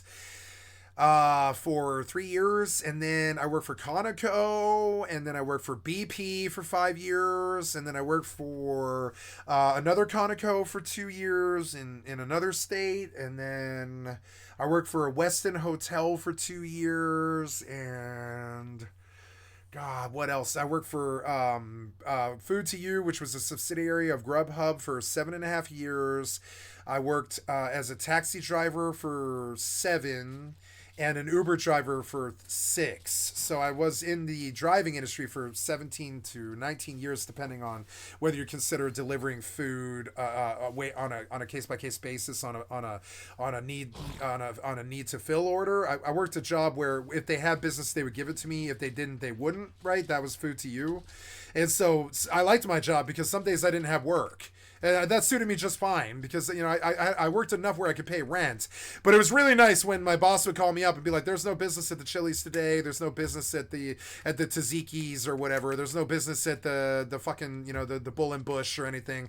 We just don't seem to be getting any orders today. I've got one guy out already because he's been here longer than you. So you can't work today. I'm so sorry. And he would apologize profusely, but I would be like, no, that's fine. I got shit to do. You have a nice day, Ron. You know, I love my boss, Ron. I didn't ever see him. I saw him for 5 minutes when he hired me, and then I didn't ever see him again. Best boss I ever had. He loved me to death. I never did him wrong. I never called in sick. I never did anything to him. He was the best boss I ever had. I met him for 5 minutes once, never saw him again. Loved him to death. I would die for the man. I really liked Ron. He was such a good guy. I didn't talk to him at all. He didn't care when something bad happened. He'd write it off. He would be like, yeah, I understand that you couldn't find the apartment complex before the food gets cold. That happens. You have a nice day, sir. You eat that food. I'll give you an order here in an hour. You have a nice day. And he was just write off the order. He'd be like, I understand shit happens. And he's like, I understand that you just spent 45 minutes trying to find this asshole's apartment in that fucking fucking complex. And as you walked up, the food was cold, right? I find it. I always find it. It might take 45 minutes, but I'll find that motherfucker. I'll find it. Some places are like labyrinths. They expect you to understand that you need to go in the front door through a door that you don't have a key code for. So you have to like bribe or cajole, not bribe, but you have to like trick or cajole like somebody to let you in. Then you've got to like go around a right corner, go up a stairs, 3 flights of stairs, go down a long hallway, turn left and find 10076B, which is... Remember, that's building B, not 10056A and B, because they'll have that too. They'll be like 10056A and 10056B. So then you're like, oh shit, you mean B building number 1056 and B building, because they have both. They'll have 1056B and they'll have B building 1056, which is like fucking crazy. And it, like, you know, that's the real, that's what your Uber drivers actually deal with. Not your, well, yeah, your Uber Eats drivers deal with. Yeah. And it's fucking crazy. You know how to get into your apartment. I don't. And that might be a really twisted video game process of like navigating a Daggerfall dungeon to reach the guy's door. It is actually like that, but I swear to God, I successfully delivered every fucking order I ever got, whether it was cold or not. I eventually knocked on that door come hell or high water. And sometimes it was like that. Some days you'd be in a flood. A couple of times during, you know, I worked for 20 years as a driver, so like I even saw some floods and stuff. I saw some floods show up with the dude's steak, and it's been an hour and a half. It's cold. There's a flood outside because it flash flooded or whatever, because it's Colorado and it never rains. So when it does rain, it flash floods. And so like, you know, and so like, yeah, so I'm like trudging through 1.5 feet of water to the dude's place. I remember this happened. I lost an order that was like $47 because he ordered a really fancy steak from fucking Chili's.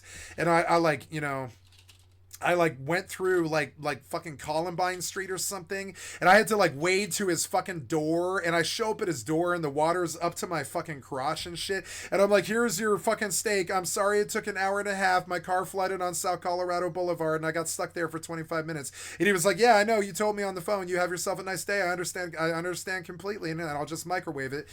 he can see the flash flood. They don't care. They can, if they can see the reason that you're late, they don't care. They're actually looking to forgive you. But if it's because you're a dumbass, they'll never forgive you. Trust me. If it's because it's a flash flood or you crashed into the side of a wall because of black ice or something, they'll forgive you. But if it's because you're an idiot who doesn't know how to get in an apartment complex, they will not forgive you, and they will force you to cover the cost of that food. Oftentimes I would have to cover the cost of the food if I had a fuck up like that. Uber Eats was like that. If you had a fuck up, you don't have a boss in Uber Eats. You don't have a boss with Uber Eats. You have have a cell phone app. So if you fuck up that order, like, you know, you might be able to call on, I mean, they have a phone number you can call, you can hassle them for 2 hours and lose 2 hours of productivity if you want, or you can just pay for the fucking order and go move 2 more orders and make the $30 that you pay for the order for, and still get out faster than dealing with customer service for 2 hours that treats you disrespectfully and tells you no anyways. So, like, you know, so I often covered orders, too, out of my own fucking pocket. Being a delivery driver or being a wage slave, period, in any fucking business is just disgusting. It's disgusting. It's something that we do to ourselves that we don't need to do to ourselves, that I don't really understand. It's really weird. It's like we need to build the God and clod system and then treat the clods like they're assholes, but they're the ones who keep the goddamn machines running. Hats off to all the people who keep, you know, this is Primus lyrics, right? But hats off to all the ones who keep it together and keep the ducks in the line. Hats off to all the people who keep it together and taught a fool to rhyme. That's what I said. That's Les Claypool, right? Hats off to the wage slaves who make it possible for us to get our dispensary weed, you know?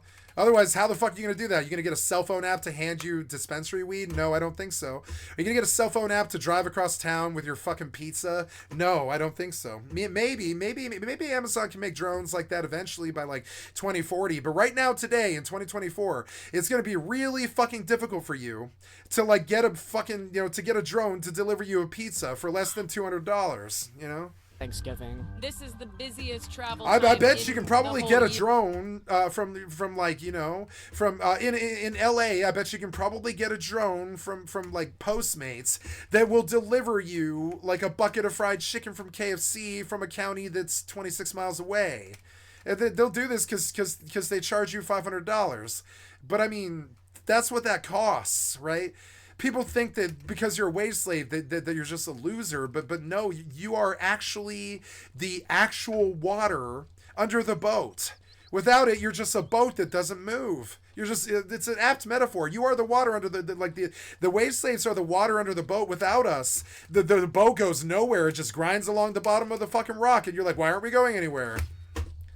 That's what happens when the customer service breaks down. You're like, why aren't we going anywhere? Well, because we have a disconnect. It fucking sucks. It's what happens when you abuse the water. The lake dredges, and then you got a boat that grinds on the bottom. You can't abuse the water. The water is what you're floating on. It's fucking stupid. We're your wage slaves. We're your customer service. We bring you your meals, and you know we're the mechanism by which the world spins. We are the cogs in the wheel that keep the fucking wheel spinning, and you treat us like goddamn garbage. Here, and we have to make a disruption in order for. I remember one time this Facebook meme that got pretty big in like 2020 or something like that, or I think it was like 2018. This dude like ordered like fucking, I think it was like $1,400 worth of Chili's food from this poor Chili's waitress. And then it took her, and she was serving his family, which was like 18 people. And so it took her, you know, like 3 hours to do their whole shebang, to bring all the drinks and all the food and all the stuff. It's 18 people's plates. It's 18 people's drinks. It's 18 people's, you know, it's got kids, things. You're taking the order. You're stressed. You ever been a waitress? I have. It's insane. It's so stressful. I've been a waiter, not a waitress, but I've been a waiter, and it's stressful. You know what I'm saying? It's fucking stressful. So, yeah, and so what does the guy do? He looks at the bill, which is $1,400 for 28 people to eat steak at fucking Chili's or whatever, and he pays that, and then he leaves a zero for a tip.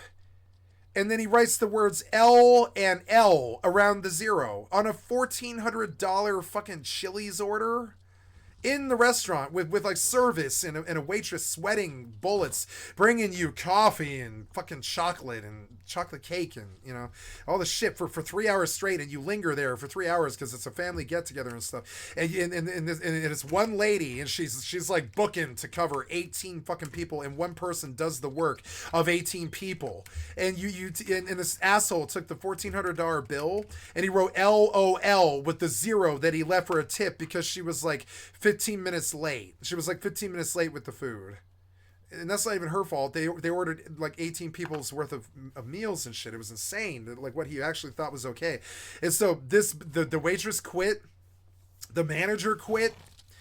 It went to Facebook. The local Facebook community fucking torched the fucking bad tipper, the zero guy who did LOL with the zero. It became a meme, and that's how I came to see it. Like billions of people saw it. It was like this meme that went out on fucking Reddit and shit, and we saw it on our Facebook feeds and shit. It was insane. It was like the LOL thing. It was like this $1,200 fucking order from Chili's, and then there was this LOL on a zero tip.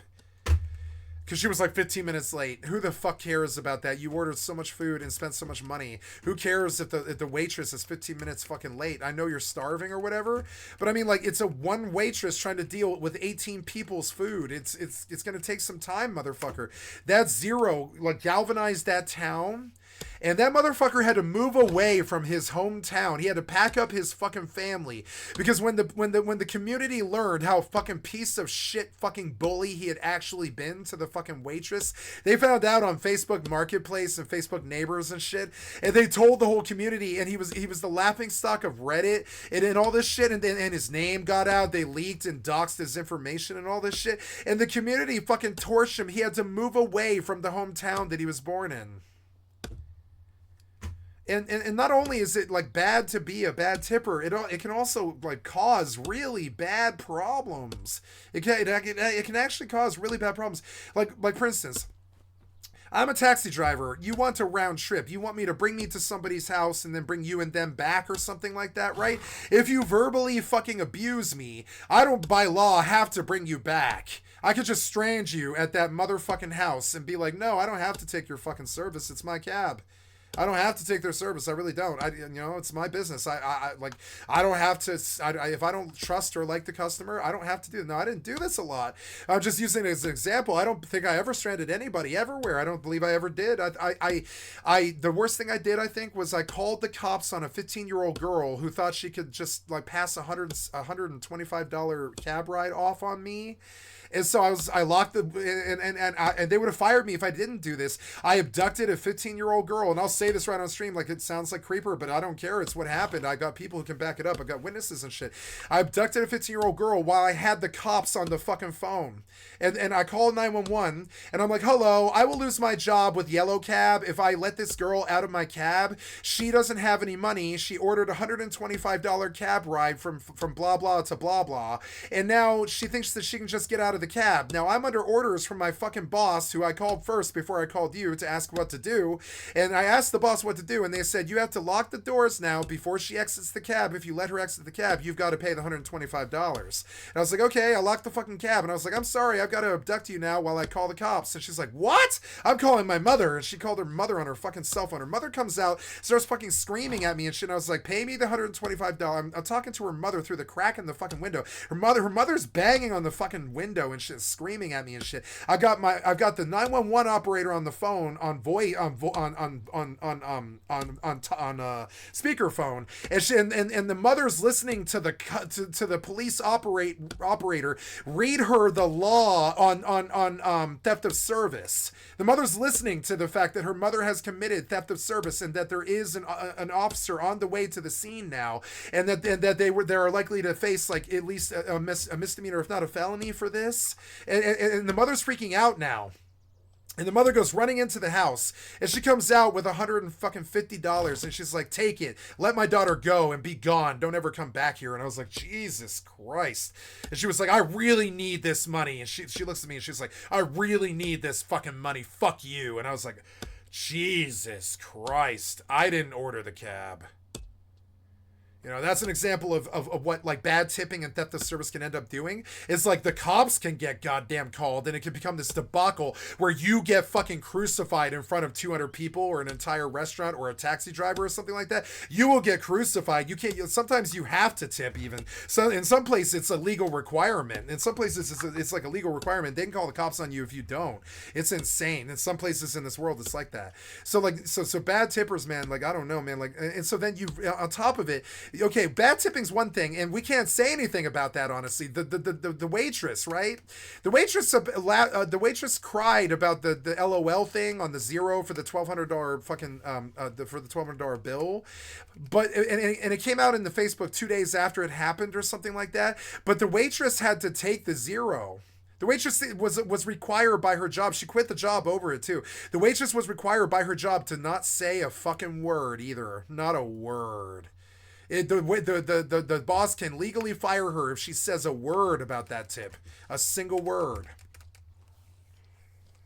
And so not only is the customer often a bully, often the boss is bullying the poor wage slave, and on top of it, the government can even bully the poor wage slave and force them to accept $4.75 an hour as pay for bad tippers who don't tip. And so if you're Aunt Flo and you're over the hill and you're like 94, no, you're like 74, and I had a friend named Flo who was 74 when I knew her anyways.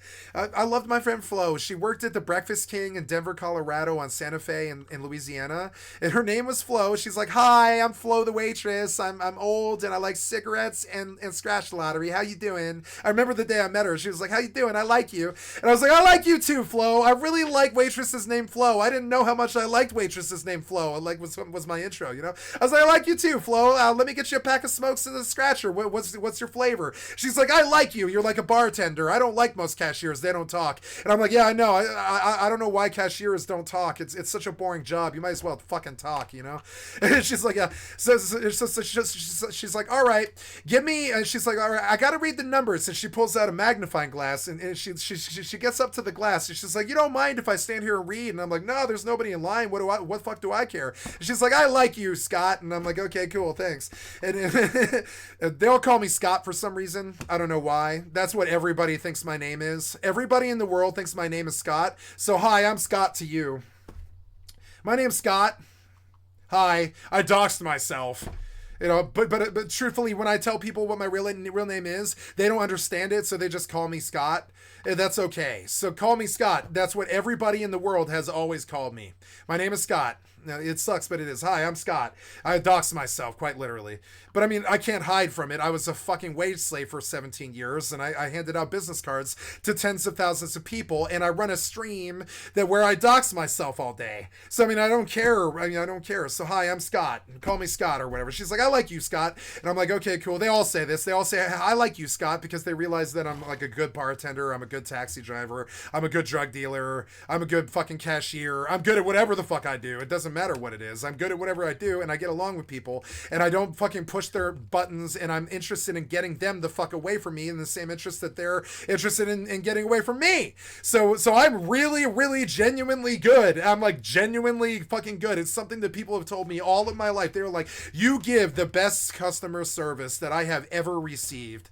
And I've heard that so many times in my life, and I'm like, "You're making me blush here. It's not like I'm even good at customer service. I just have good etiquette. I was taught by my family to have good etiquette. I believe deep down in my heart of hearts that manners are God's money. If you're a crude piece of rough shit that just disses people and causes problems and stalks and it causes problems for people all day, then you aren't worth anything. You have no God money. You're worthless. You're completely, if you're a troll on the fucking internet who brings other people down, you're a worthless piece of worthless shit. You have no God money. You have no manners, so you have no money. And this is often the case. It's not always the case, but it's often the case. They're often completely broke, like me. You know? And so, whatever. So I'm talking to Flo, and she pulls out a magnifying glass, and she's like, "I'll take 226 and 331 and 449 and 448. What's the numbers on that one? I can't really read the corners. Is it 012?" And she would like, okay, and she would like and she'd be like, "Okay, here's my winners," and she would hand me the winners, and it would be like $450 in winners and shit. And she was like, "I spend all of my tips on scratchers, and I make more money off the scratchers than I do the tips." And I was like, "Really?" And she was like, "Yes, there's two ways you can successfully gamble. You can play scratchers, the actual numbers on the card, or you can go to the casino and win jackpots on 5-card stud machines." And I believed this when she told me too. I believed it. I still believe this. I think that's the only two real successful ways beyond roulette. Roulette is okay too.